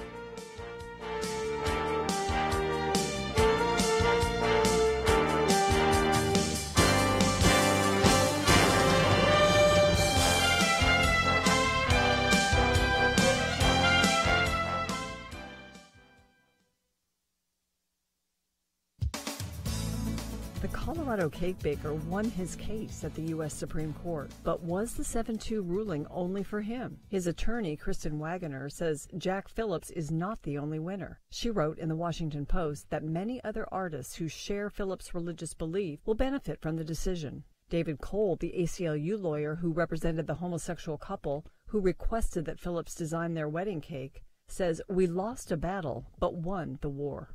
He said this because the opinion turned on the court's determination that the Colorado Civil Rights Commission had not been neutral, but instead expressed hostility toward Jack Phillips' religious beliefs when it decided it could force him to either create wedding cakes for same-sex marriages or give up wedding cake design work altogether. Columnist George Will attributes the 7-2 ruling for the baker to loose lips, those of several of the Colorado Civil Rights Commissioners who manifested animus regarding the baker's religious beliefs. During his hearing before them, the Supreme Court ruled that the state may not punish Masterpiece Cake Shop for refusing to bake this cake, but the opinion did not articulate a First Amendment right for wedding vendors or other religious businesses to refuse service because of their religious convictions. Justice Anthony Kennedy wrote the opinion. In it, he states, the court's precedents make clear that the baker, in his capacity as the owner of a business serving the public, might have his right to the free exercise of religion limited by generally applicable laws. What about free speech? Asked Justice Clarence Thomas in a separate opinion. The majority opinion doesn't address it. Writing at National Review, attorney David French describes this ruling as either a bullet dodged or victory delayed. There are more wedding vendor cases in the pipeline. Let's hope and pray the Masterpiece opinion paves the way for a better case before a potentially better court. For Point of View, I'm Penna Dexter.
Now, back to Point of View, your listener-supported source for truth. I'm Penna Dexter, and our guest is Justice Glenn Murdock. We are in studio here on your Friday weekend edition. And my co-host today is Lathan Watts. He is with First Liberty Institute. Lathan? Yes, ma'am. And I want to say to our guest on the phone, if it pleases the court, Your Honor, I have a question. Hey, Lathan, how are you? I'm good. It's a pleasure to meet you. I was trained well to never interrupt a judge. So I wanted to wait until the next segment with a chance to talk with you. Sure. I think as an Ole Miss law grad, I think as long as you and I don't get into SEC football, we're going to see things eye to eye. I think so. Probably. That's correct. Good. Well, my question, you mentioned the Obergefell decision, and my question is, do you think that some of these cases that we're seeing, like the Masterpiece case and maybe other cases that may be working their way to the court, that are seeking to figure out how to live in the post-Obergefell America, if these cases will eventually maybe lead to a future court re-examining Obergefell? In other words, First Liberty, we exist to hopefully prevent that Benedictine option from ever being forced upon people by the government. We're, right now we have several cases we're litigating that basically are trying to find a way for people on both sides of this issue to peacefully coexist. But as these cases work their way up to the court, do you feel confident, or I'd like to get your take on whether or not these post-Obergefell cases will actually maybe lay the foundation for a future court to re-examine Obergefell? I think the more the court receives cases and has to make choices between some new claimed liberty based on somebody's individualized concept of what their truth is, instead of a universal truth that comes from an external source and that guides the objective reality of what the world is around us. We all live in the same objective reality. We all are exposed to the same objectively discoverable truth about man, his nature, morality, the physical world. But Obergefell says everybody gets to decide for themselves and identify for themselves who they are and what their nature is, and create basically their own truth. And then from there, their rights flow out of that. And the more of these cases that come up where people are asserting their rights based on their individualized truth, the more the court is going to see, and the more likely there's going to be a conflict with conventional, traditional religious beliefs and the right of people to exercise those beliefs in their workplaces, in their homes, and in the marketplace, and in the public square. So yeah, I think, Lathan, I think it's, if we don't get to that point, if we don't get to the point of re-examining Obergefell, at least its legal premise that we're talking about this individualized notion of what truth is, I think that we're playing in the enemy's field from here on. Now, that means implicitly we're playing in the enemy's field today. And I just think we've got to get out of that field and get back into a different cosmology. It's kind of like if you stay in the enemy's field, you're going to just stay there. You're going to sink in the mud. Right. But now that's not to say, Penna, you're right. And so that's why I think we've got to revisit Obergefell. We've got to start talking about that again. Now, that said, I just want to stop a moment and thank First Liberty, because they are there regardless of which field the Supreme Court lays before us. First Liberty has been there. They were there before Obergefell. They're there now in this new playing field, and they are fighting for every square inch. C.S. Lewis said there is no neutral ground. Every square inch is claimed by God and counterclaimed by Satan, and First Liberty is taking that to heart, and they are trying to reclaim every square inch and preserve every square inch of territory that they can. Alliance Defending Freedom is doing that, Liberty Council, and there are other groups. And you talk about what believers can do. They can look at these groups who are fighting in the context that they're having to fight in today, and maybe some people out there have the resources to help these groups financially. So that's another practical thing that can be done. But I think, and I think it's very, very important what they're doing. We are called on to stand.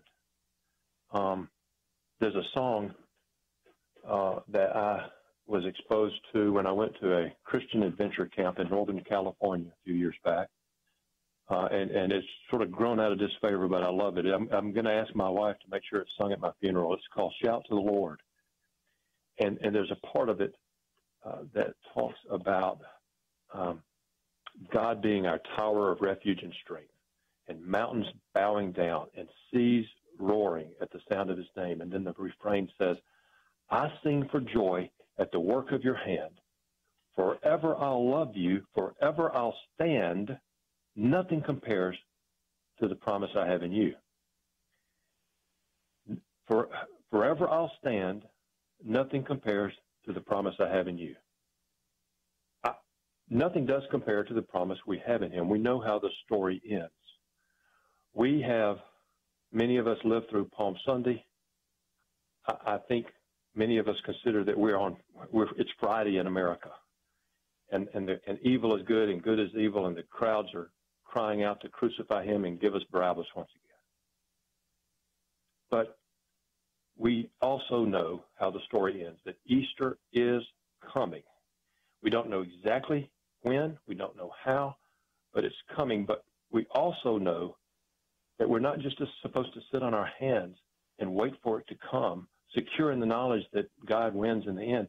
He calls on us to stand between now and then, because every minute that we slow down the enemy, every square foot of territory that we defend or reclaim, it's that many more lives that are saved, that many more souls that are not sucked away from the kingdom, and who are not sucked away so far that they just have no chance of clawing their way back.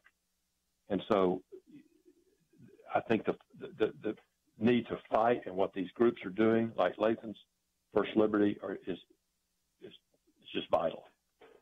Thank you, sir. Yeah, and thank you for the encouragement, I think, for everyone. People all across our listening audience who don't know really what to do, in a sense. You've given some ideas, some thoughts, and, the Senate is very important. What can you do? So thank you for that. It was so eloquent, sure. And we really appreciate you coming back and joining us again. And just your career on the court. We appreciate also just the years of your career on the court, which has prepared you for the next season, which we're very excited about. Well, thank you. I'm remiss, I think, in not mentioning something else your listeners might want to go look at real quickly. Intercessors for America has a website, IFA, I think it's what it's called. And they have a publication that is entitled Appealing for Our Courts, meaning praying for our courts. And they break down who the potential candidates are for the Supreme Court vacancy that occurs next, and other ways to pray and other things that might be done. So I encourage your listeners to look at that website, Intercessors for America website, and that particular publication about appealing for our courts. Well, Justice Murdock, thank you so much for that and for being with us today. We appreciate it. We also want to wish you a happy Father's Day. Well, thank you very much. Appreciate that. Thank you. It's been a great honor to be with you, Penna. It's been wonderful to have you. Stay with us. We'll be right back for more Appointed.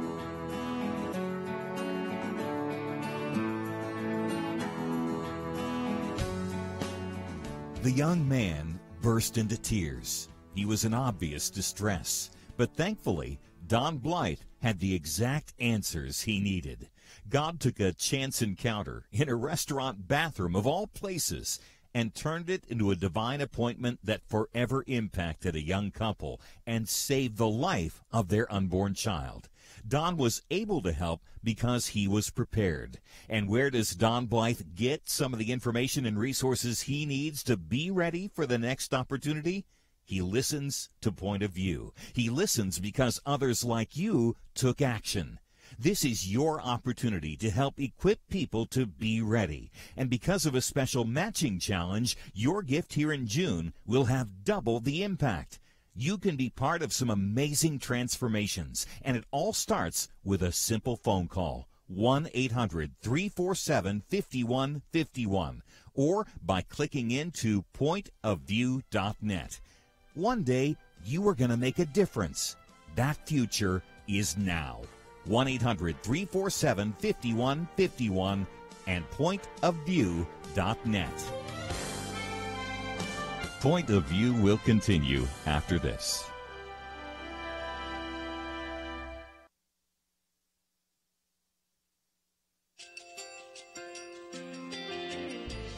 I just want to thank you so much for all the wonderful programming you have. You're just absolutely fantastic. I recently started listening to Point of View, and I really found it interesting because of the different subjects you cover. Thank you for that. I really appreciate everything that you do in keeping us informed. Thank you, Kirby, for everything that you have been doing. I appreciate all the work that you're doing, advocating for the Word of God. Thank you so much. Point of view, I think, is absolutely necessary because it's a Christian perspective, a biblical worldview perspective, and receive very current, up-to-date information about what is really going on, week to week in our culture, which is changing so rapidly, and yet it's morally sliding backwards. Yeah, I'm just, first of all, I thank you guys. Y'all's program is wonderful, and enjoy it every day. I learn so much every time I listen to it. Point of View Radio Talk Show.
Hi, this is Kirby Anderson. Each day we take on the tough issues and provide a biblical perspective to them. The topics we cover are wide-ranging.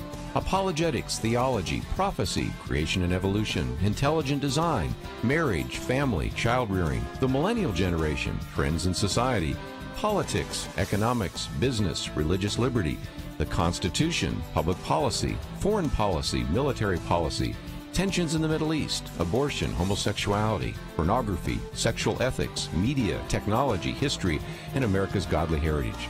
We talk about anything that affects your faith, your family, or your freedom. So don't go anywhere, because Point of View continues right now.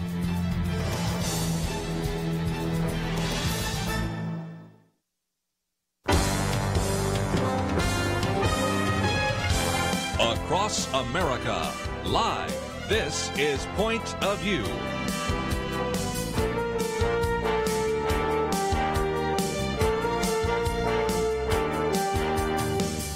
And now, Penna Dexter. And Lathan Watts is also co-hosting with me today. Thanks for sticking with us. This is the final hour of Point of View today. Here it's your Friday weekend edition. We love to talk about the matters of religious liberty, and there is a case that we've discussed in the first hour today. Actually, it was the Dallas, I don't know, some people might not understand that we actually have an hour that's specifically for Dallas and some other cities, but our 2-hour show is now in the second hour, and I wanted to just put before you a case that you may not have heard about, even if you're a frequent listener to Point of View, because it's one that's new to me.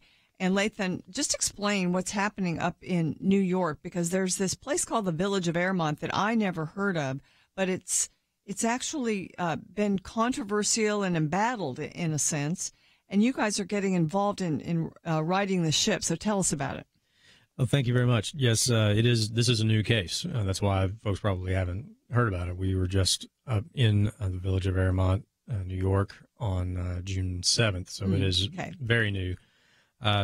But the issues that are involved are not new to the Village of Airmont. The Village of Airmont was formerly part of another city, and then they incorporated in the early 90s, 1991.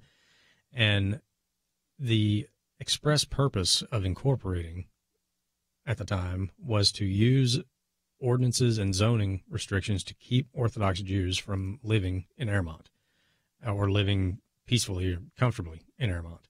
So this is a town that got its start with anti-religious discrimination and has been sued multiple times by multiple plaintiffs and the U.S. government over the last 27 years.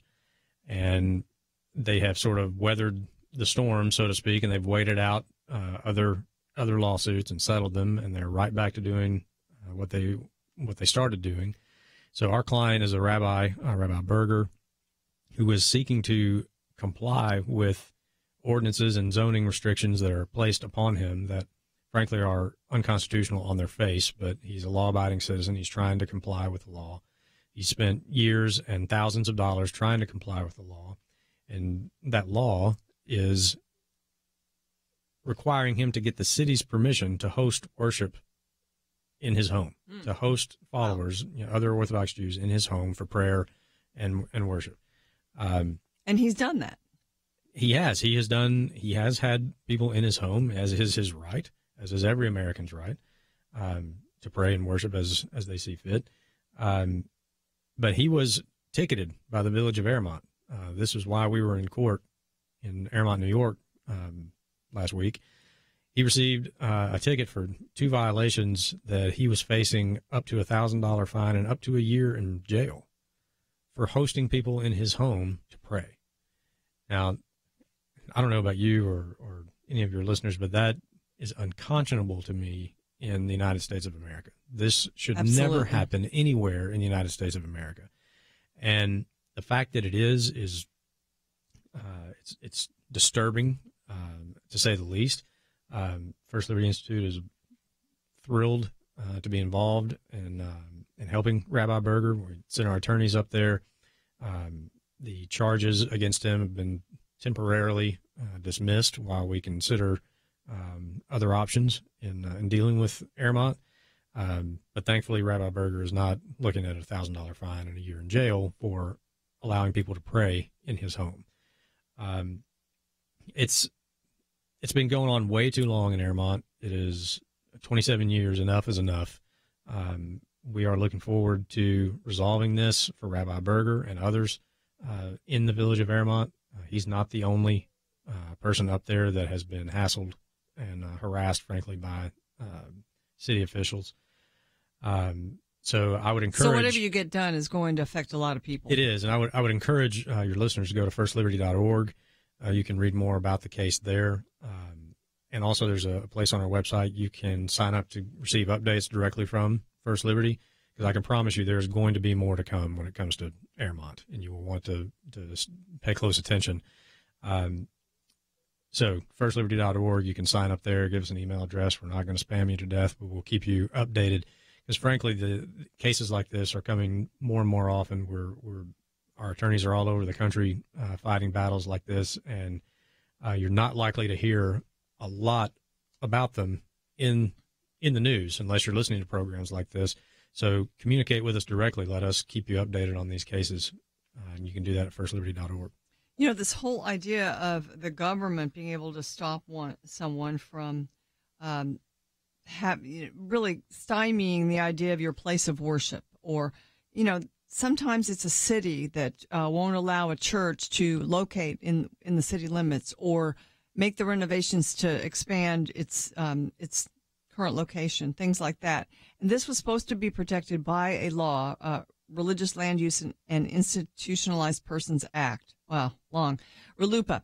And it has not been as effective because of the way it's been enforced. And now our Justice Department is weighing in on that. And just this week, they made an announcement to that end, didn't they? They did. Attorney General Sessions announced a new initiative of the DOJ called the Place to Worship Initiative.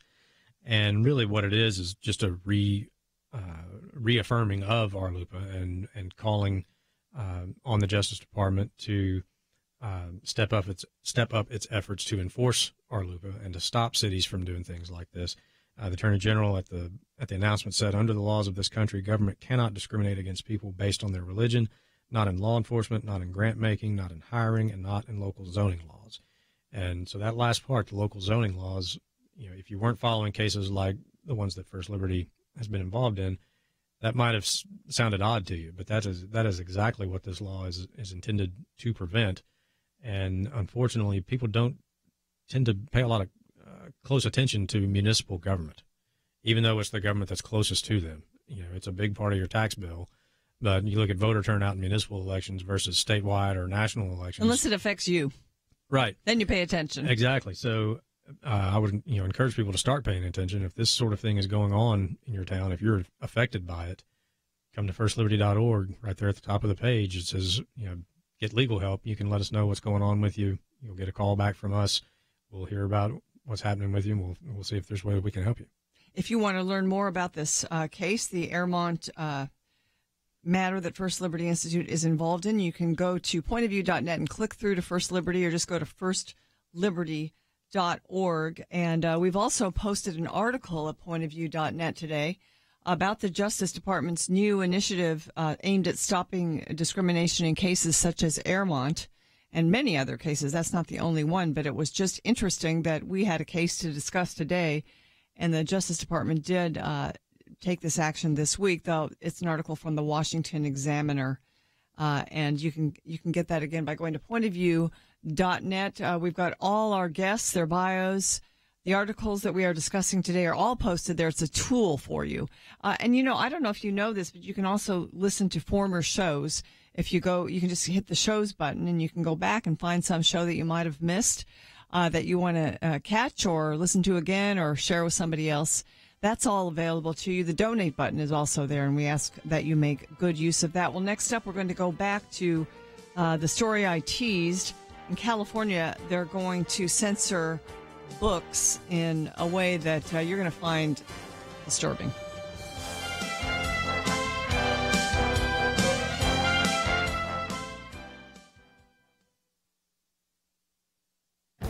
This is Viewpoints with Kirby Anderson. A number of recent polls document that young people are more likely to support socialism rather than capitalism.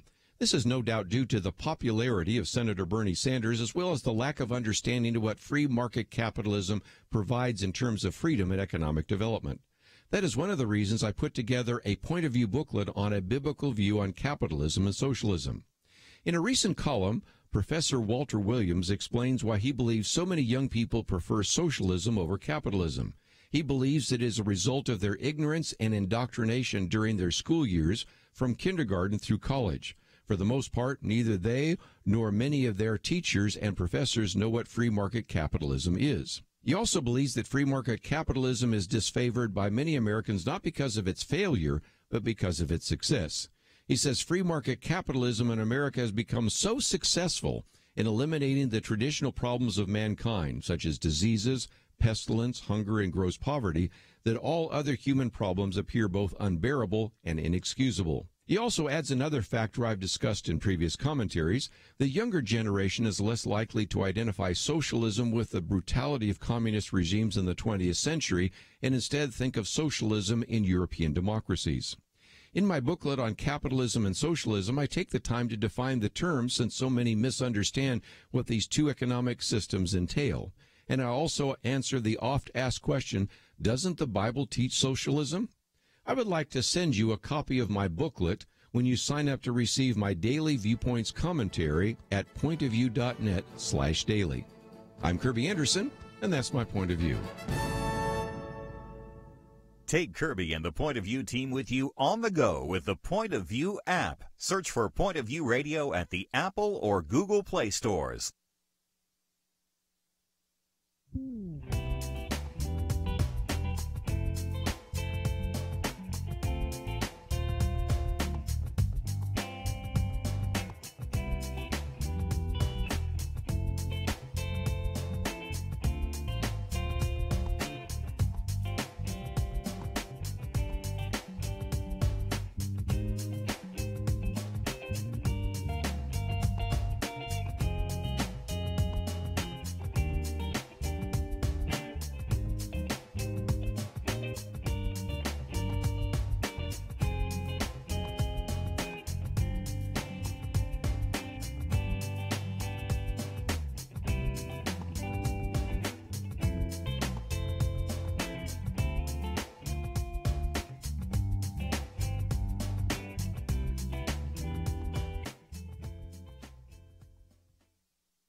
You're listening to Point of View, your listener-supported source for truth. At pointofview.net, you can check out a story by Stephanie Taub. She's an attorney that works at First Liberty Institute. She's also just a great writer, and she's got a piece at National Review. We posted it, and it has to do with the state of California. A bill, she says, in the state assembly would restrict access to information on marriage and human sexuality. People have a right to hear all sides of controversial issues and to decide for themselves what they want to believe. They should be free to buy books and attend conferences that address controversial topics. Adults should be permitted to seek voluntary faith-based counseling services that they believe are in their best interest, but California doesn't think that way. And there's actually a law, and I call it a book banning law. It passed the lower chamber of the California legislature, which is the assembly, and now has passed out of a Senate committee and is going to go to the full Senate in the state of California. And it bans more than books. It also bans anything that an individual might purchase that expresses Christian Orthodox beliefs about how a person should deal with sexual orientation or gender identity issues. It treats honest endeavors to alter same-sex attractions as criminal violations of the state's Consumer Fraud Act. And it's California Assembly Bill 2943. It adds sexual orientation change efforts to a list of banned practices. And these include, quote, efforts to change behaviors or gender expressions or to eliminate or reduce sexual romantic attractions or feelings toward individuals of the same sex, a payment for products or activities that communicate the biblical position about homosexual behavior would trigger this law. So think of counseling services where the counselor is paid. Think about church conferences where a fee is charged, books and other publications available for purchase, even college courses where tuition is paid. Lathan, these are the things that this law would ban. There would be a penalty for this. And this is actually on its way to passing. Well, it is California. Now, I should say, this piece that you mentioned is brilliantly written by Stephanie. She is a fantastic attorney for First Liberty Institute. I spoke with Stephanie before coming to the show today, and I believe the Senate committee that it's passed out of, because you're right, it's passed their version of the House, and the Senate version, it was amended and clarified, because you're right, it is adding these types of things to their consumer fraud law that's on the books, which covers goods and services. And as it was amended, it was kind of a clarifying amendment that said it was going to apply to services, which... So not books. So they're saying that would take books sort of off the table now. But still counseling? Exactly. And do you want to trust them, frankly? That's how it will be enforced.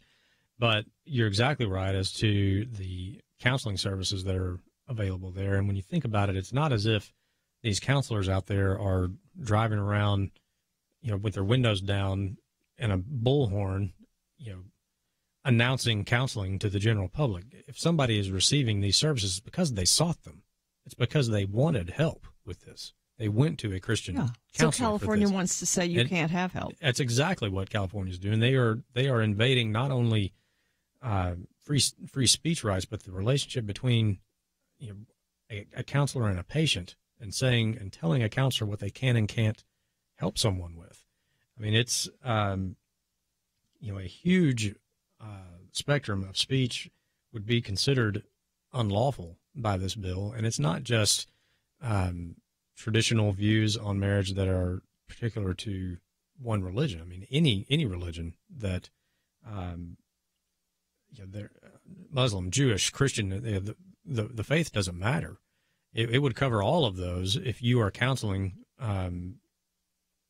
counter to what the Orthodox version of what the California legislature says is the only correct viewpoint on this issue. That's the reason we have a First Amendment. I mean, it is so outrageous for a legislature to think that they have the right to tell their own citizens what type of counseling you can seek, and to a professional counselor what you can say to your patient. Because if you're saying anything that goes against the grain of what is the accepted viewpoint of your government, then you can be prosecuted for violation of consumer fraud. And sometimes you got to laugh to keep from crying, but I mean, there's a reason people flee California in droves, right? We may have a whole new wave of counselors available to those of us who live in Texas, just like other businesses who have left California. Because really they, in a sense, this is because, homosexual, the LGBT left, they feel very comfortable in California. And so, some people say these things are in the name of compassion. We don't want to say that the way you're living and who you think you are, what gender you think you are, we don't want to say that's bad in any way. And if you feel that way, you should also want to protect the freedom of these people. And what you're depriving them of by this law is information, a choice, the ability to get help. You're depriving the gay person or the transgender person or the confused person. And the confused person is sometimes seeking help and information. So, let them buy it. Oh, exactly. I mean, there's a free market for everything. Yeah. Including counseling. But what California is saying is there's only one viewpoint that is allowed in California when it comes to these issues. And it is this viewpoint, and any counseling to the contrary or speech to the contrary is going to be outlawed. And that is on its face unconstitutional. I mean, this is, we'll see if the bill actually, is passed. I have no doubt that Jerry Brown would sign it if it was. But I would say this bill is, as quickly as it goes to the governor's desk, is probably headed to court. It probably is. There's so many outrageous things that get challenged out there.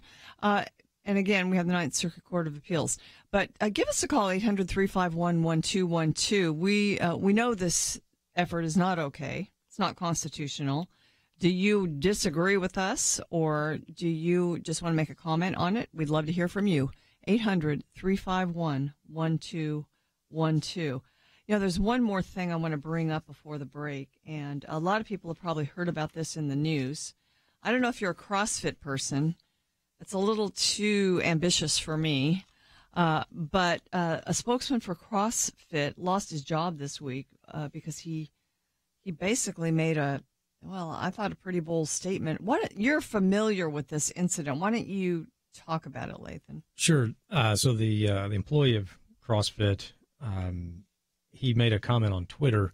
There was a CrossFit gym in Indiana, I think in Indianapolis, that was refusing to participate in hosting a workout there that was sort of in conjunction with Gay Pride Month. Yeah, which is Indiana. this month. Right. Excuse me. And so this CrossFit employee made a comment on Twitter that was basically thanking them for the stand they were taking, and he was fired for it. Now, no one in this country should be fired for their religious beliefs. CrossFit, and he was speaking not for CrossFit. He wasn't officially speaking. Right. He wasn't speaking as a spokesman for CrossFit. He was speaking his personal religious views in social media, which seems to be the public square these days. So it's not as if he was on the job, stirring up trouble by standing up in the middle of the office and starting to preach. I mean, he was speaking his own personal views, and they fired him for it. And the CEO of CrossFit,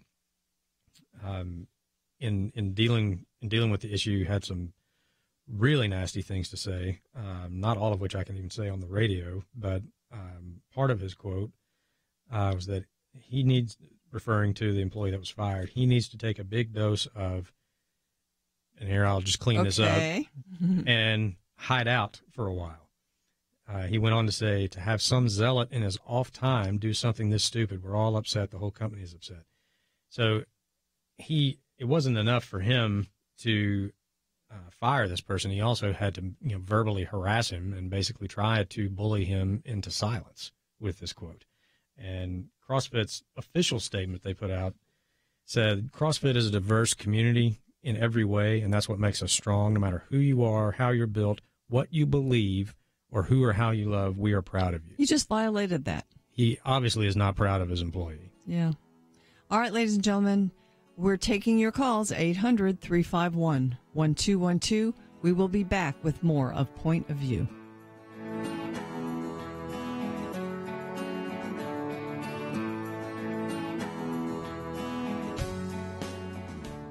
Nancy was uncomfortable, to say the least. As an introvert, she didn't like controversy. But when she learned that parents were prohibited from seeing the contents of a major standardized test, she knew her responsibilities as a parent needed to outweigh her discomfort. Her daughter turned out to be the only student in her district to opt out of the test, and one of just a handful in the entire state of Texas. But she stood her ground, and the next year, Point of View helped her unite with other parents to make a difference for their children. The world loves to force us into its mold and to mock believers when we resist. Your gift to Point of View is an investment in courage and changed lives. And because of a special matching challenge, your gift here in June will have double the impact. Be part of amazing transformations. It all starts with a simple phone call, 1-800-347-5151, or by clicking in to pointofview.net. One day, you were going to make a difference. That future is now. 1-800-347-5151 and pointofview.net. Point of View will continue after this.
You are listening to Point of View.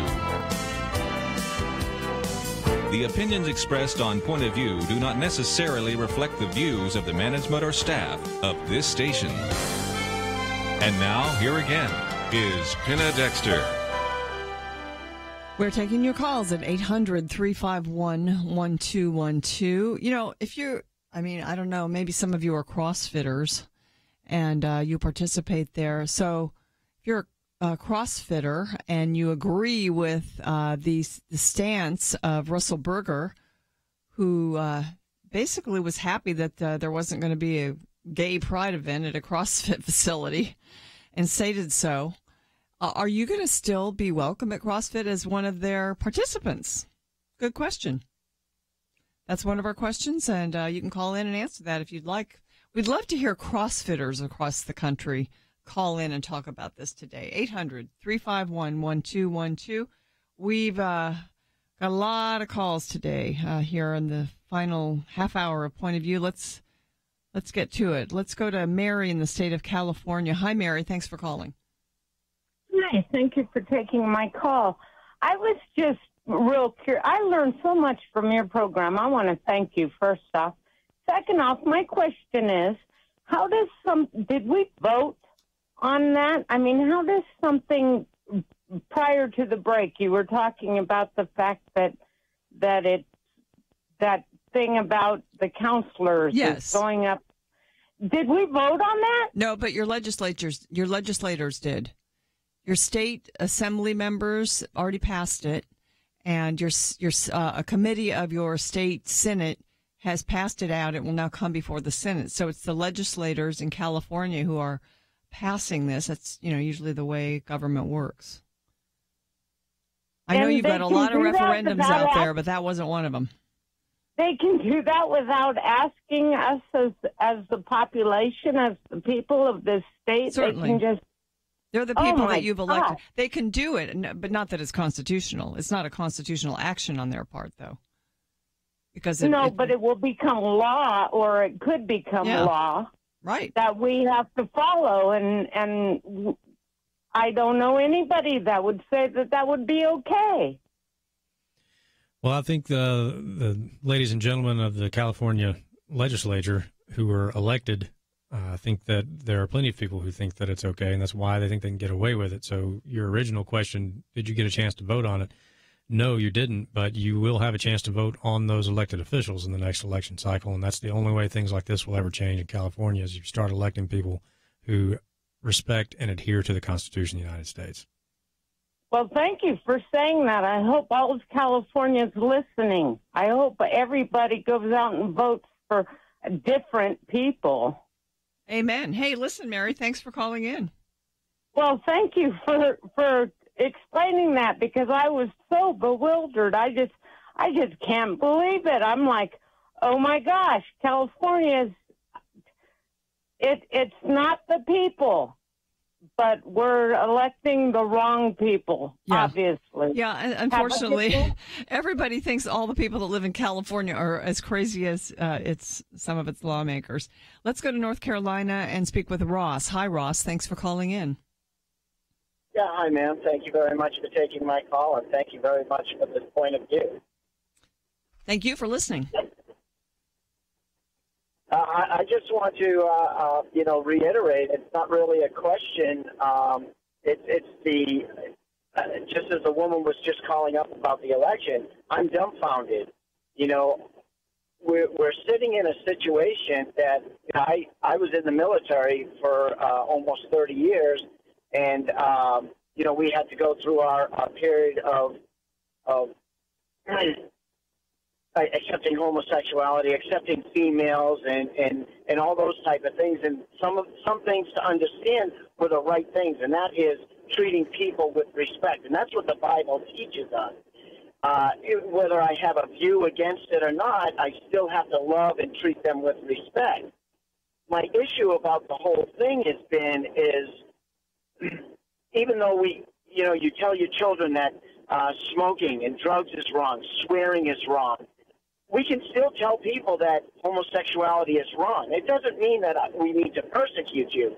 But, however, what we're seeing now is this whole mass movement that has gone extremely off the other side, that their argument has been, we need to fight for this because this is our freedom. We have our freedom of speech. We have our freedom of this. We have our freedom of that. Okay, good. You've got your freedom. But now that they're in power, what are they actually doing? They're taking away everybody else's freedom if you don't believe in that. And that's what proves their whole argument as wrong, is because once you get in power, if you're going to persecute, then you've just lost every bit of your argument to justify what you're doing is right. And I'm not eloquent enough, I'm not educated enough to find that piece in the Bible that talks about it, but the Bible will say, I know it, I believe it in my heart, that it's not because you're homosexual that you're sinning, it's why. Are we doing it because of selfish reasons? And there's plenty of things, greed, dishonesty, distrust, lying, hate, jealousy. All those things are all sins. And then even saying, if I'm cheating on my wife or whatever, those are sins. But if we try and make it right to justify, I don't want to feel guilty about it, and confront, thinking that a law is going to take away God's law, we're in for some serious world of hurt. When that revelation comes, I hate to be on the other side of that. And I know I'm not perfect. I know I'm a sinner. But God help me if we keep on going down that road. And that's kind of my comment is, we're losing our freedom and our rights. But that's their argument, is they're doing it for their freedom and rights. It's just ironic. It is. It is, and thank you for your service for the 30 years that you spent defending those rights. All of us want to thank you for that.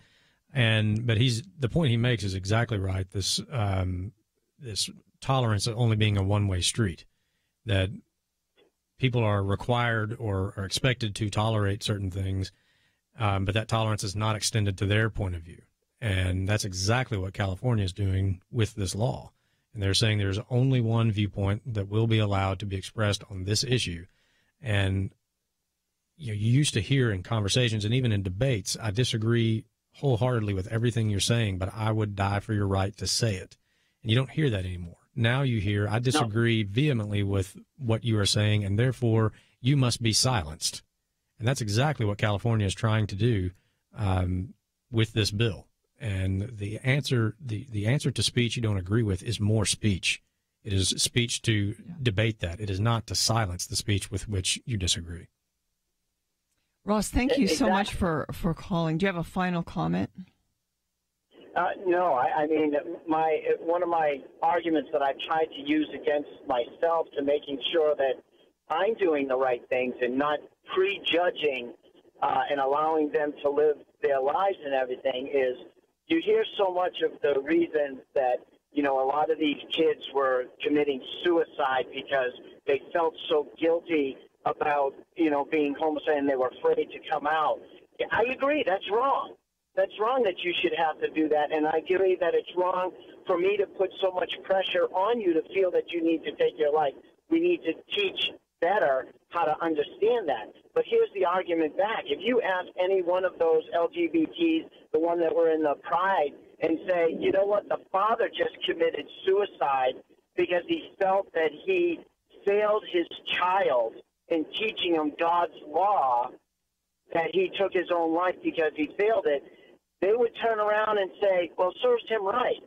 Oh, my gosh. That is heartbreaking. Yeah. Okay. Well, thanks, Ross. We appreciate your call. Thank you very much.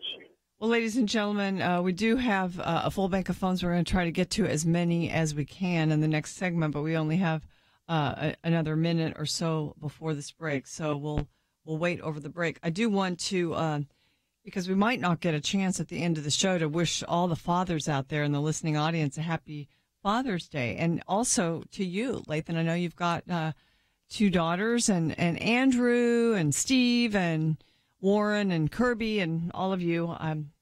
Thank you so much for your work here. But happy Father's Day. I hope you have a fun weekend. I hope it's a lot of fun. And again, let me send you to pointofview.net. And you can read about the two subjects that we're taking calls about right now. Legislating Censorship in California by Stephanie Taub. It's a National Review. And I highly recommend you take a look at that piece. And then, of course, this development this week about Russell Berger at CrossFit, really applauding just a branch of his company and deciding not to have a gay pride event. I mean, when you think about it, a CrossFit facility, you're a Christian walking in there, probably a good idea not to do that. Anyway, ladies and gentlemen, we do continue to take your calls. Stay with us. We'll be back on the other side of the break.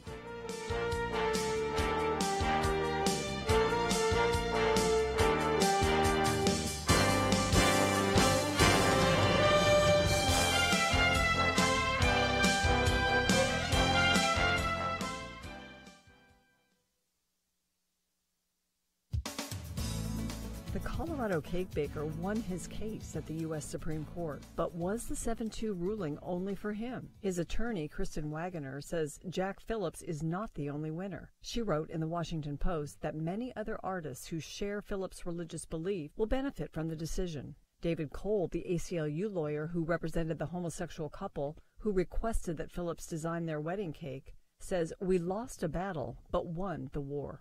He said this because the opinion turned on the court's determination that the Colorado Civil Rights Commission had not been neutral, but instead expressed hostility toward Jack Phillips' religious beliefs when it decided it could force him to either create wedding cakes for same-sex marriages or give up wedding cake design work altogether. Columnist George Will attributes the 7-2 ruling for the baker to loose lips, those of several of the Colorado Civil Rights Commissioners who manifested animus regarding the baker's religious beliefs. During his hearing before them, the Supreme Court ruled that the state may not punish Masterpiece Cake Shop for refusing to bake this cake, but the opinion did not articulate a First Amendment right for wedding vendors or other religious businesses to refuse service because of their religious convictions. Justice Anthony Kennedy wrote the opinion. In it, he states, the court's precedents make clear that the baker, in his capacity as the owner of a business serving the public, might have his right to the free exercise of religion limited by generally applicable laws. What about free speech? Asked Justice Clarence Thomas in a separate opinion. The majority opinion doesn't address it. Writing at National Review, attorney David French describes this ruling as either a bullet dodged or victory delayed. There are more wedding vendor cases in the pipeline. Let's hope and pray the Masterpiece opinion paves the way for a better case before a potentially better court.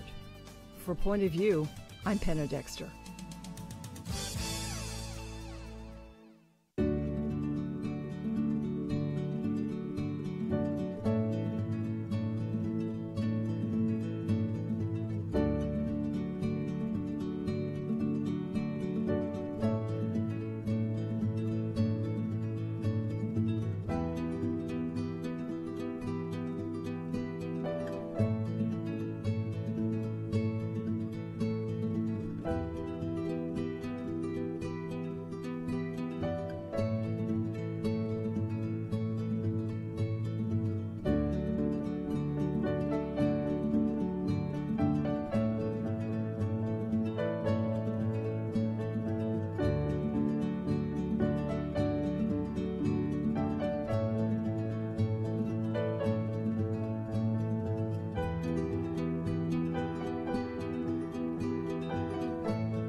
Now, back to Point of View, your listener-supported source for truth. Russell Berger, the former CrossFit spokesman, of course, fired for what he said, but he was just basically applauding that a pride event, an LGBTQ pride event, would not be held in Indianapolis CrossFit, that workout would not be held. And he said, you have to consider the cost when you make statements like this. And, that these, you could face consequences. That's the reality of the situation. And he's facing them. He's facing those consequences, isn't he? He is. And I think, consequences can look differently. I mean, there's consequences. So there's a backlash maybe on social media. That's one thing. But when your employer fires you for something that you said outside of work, that is based on your deeply held religious beliefs. That is quite another. Right. And that is illegal, frankly. I want to read you a quote about this case and that I just took from a website, and I think you'll be surprised where it comes from. But it says, quote, "While the First Amendment applies only to state action, the values that animate our right to free speech and free association apply to all of us, regardless of where we work. The marketplace of ideas works only if we are all free to speak vigorously and without fear about the issues of the day. This often happens in the workplace, so employee speech and privacy must be protected." Now, where'd you find it? That is directly from the website of the ACLU. That lets you know just how far outside of the mainstream the CEO of CrossFit is. Yeah. That doesn't come from First Liberty's website. That's the ACLU's website. So I would say if the ACLU has even a shred of intellectual integrity, they would be defending Mr. Berger. Yeah, probably not. Probably won't happen. I invite them to. I hope they will, because I agree with their statement. It's not too often you find somebody from First Liberty and the ACLU agreeing on something, but they're exactly right. And what happened to this man is disappointing, to say the least. The CEO has certainly made, I'm sure, all the other religious employees of CrossFit feel very uncomfortable about their potential future with the company. Yeah, it's just sort of too bad now that CEOs have to weigh in on these issues. It would just have been so much better, but this is just, now it's just bubbling and brewing in the culture. Well, let's go to South Carolina and speak with Mary, listening in on WGAP. Hi. Oh, I guess it's Marie. Thanks for calling. Yes, hi. Thank you all for all that you all do. You have enlightened me so much through the years of listening. And I feel for the young man that lost his job. You know, how can we cross the boundaries so far that they want their speech protected, their way to live protected, but the rest of us that want to obey the word of God, we don't have any rights. We can't say, we can't voice our opinion. What happened to our First Amendment rights? That bosses just at the whim can just fire you. Yeah, I mean, it would have been one thing, I think, in our culture to open up tolerance, allow people to have opinions that maybe many Christians felt repulsive. But there was never a time of that. It's completely switched to anybody that is a believer and has biblical values being silenced. Well, we see that obviously in the work that we do at First Liberty. Yes. And we represent people of all faiths all over the country. And we consider it, our mission is to protect your rights to not just speak your beliefs, but to live by them. And that gets back to, and what we talked about very early in the show with the Masterpiece case and our clients' declines, it is you not only have the right to speak your beliefs, you have the right to live by them. That's what the free exercise of religion is all about. And if you pay attention to these cases and some of the arguments that the other side makes, you will hear some very, very dangerous language. When you hear things like the freedom to worship instead of the free exercise of religion, you will hear them say things like, well, you're free to believe what you want, but you're not free to act on it once you are out in the public square. If you open this business and you enter commerce, then you got to leave all of that, at the pew on Sunday morning. That is blatantly unconstitutional. And as Reagan used to say, it's not that our friends on the other side are ignorant. They just know so many things that aren't so. That's exactly what we see, but we're seeing it played out in our courts. That's why First Liberty does the work that we do. And if you find yourself on the receiving end of this, I encourage you to contact us. FirstLiberty.org, there's a tab right at the top, Get Legal Help. You can tell us what's going on. And if we're able to help you and engage and you become our client, we do everything free of charge to the client. These things are so important because now these cases are starting to go out into the culture. I think when Justice Murdock talked about Obergefell being a defining line, yes, of course, there were these attacks before that, but it's like because of marriage being attacked, it just has taken things to a whole new level, and it really hits people where they live. Let's go back to the phones. We have another call from California. I want to take it. This is Brian. Brian, thanks for calling in. Hi, how are you guys doing today? Thank you for taking my call. We're doing great. Thanks for calling. I totally enjoy your program. My wife was in Hobby Lobby, and she was really kind of fired up about this. I told her to call, but she didn't. Anyway, so she was checking out, and a young gay man took care of her, and that's great that he's a young gay guy. I have no problem with that at all. Either is my wife. But he had a lapel on his pen that said, "My pronoun is they and them," they or them, I believe. And so she asked him what that was all about, and he proceeded to say that it was that he believes that people that are along his lines of being gay should be considered neutral. In other words, he doesn't refer to him or her; it's them or they. And she was kind of taken back by that. And we understand it's a Christian organization, Hobby Lobby. That's not a problem, him working there. But I don't think he should be able to wear a pin that people would have questions about in gender identity, because he was a boy. You know, he was born a boy, and he always will be a boy. But anyway, I just wanted to know what you guys felt about that, him being an employee of Hobby Lobby, but displaying something that on his lapel that states his beliefs. Well, I mean, we argue that Christians should be able to wear a cross at work. We like that. Yes. So, I don't know. Lathan, I think it's kind of okay that he wore it if he really wants to wear it. Without knowing what Hobby Lobby's HR manual looks like, you know, they probably have some sort of written policy about that would address this. And as long as he is in compliance with, you know, their employment policies, then he's fine. Sure. Yeah, my wife was just kind of taken back by it, and she was thinking about the kids that were there, maybe, you know, reading that on his lapel there, and, you know, that kind of stuff. Yeah. So.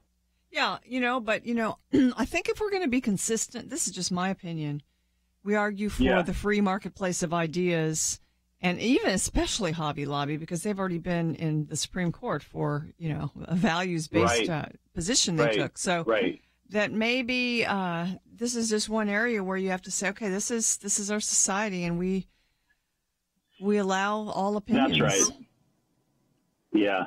So, hey, can I bring out one other point of view there? We got like 10 seconds. I hate to say it, but we're almost at the end of the show. I've heard many people say about Californians, they all think they're liberal. They all think that's not true.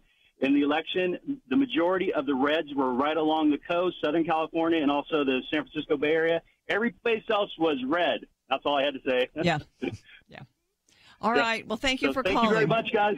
Everybody else that's called in, we've got to say goodbye today. And thank you so much, Lathan, for being in studio with me today. Thanks for having me again. And Andrew, thank you so much. Steve, thanks a lot for everything you did today. And I just want to say again, happy Father's Day, and God bless you. Have a great weekend. The young man burst into tears. He was in obvious distress, but thankfully, Don Blythe had the exact answers he needed. God took a chance encounter in a restaurant bathroom of all places and turned it into a divine appointment that forever impacted a young couple and saved the life of their unborn child. Don was able to help because he was prepared. And where does Don Blythe get some of the information and resources he needs to be ready for the next opportunity? He listens to Point of View. He listens because others like you took action. This is your opportunity to help equip people to be ready. And because of a special matching challenge, your gift here in June will have double the impact. You can be part of some amazing transformations, and it all starts with a simple phone call, 1-800-347-5151, or by clicking into pointofview.net. One day, you are going to make a difference. That future is now. 1-800-347-5151 and pointofview.net. Point of View is produced by Point of View Ministries.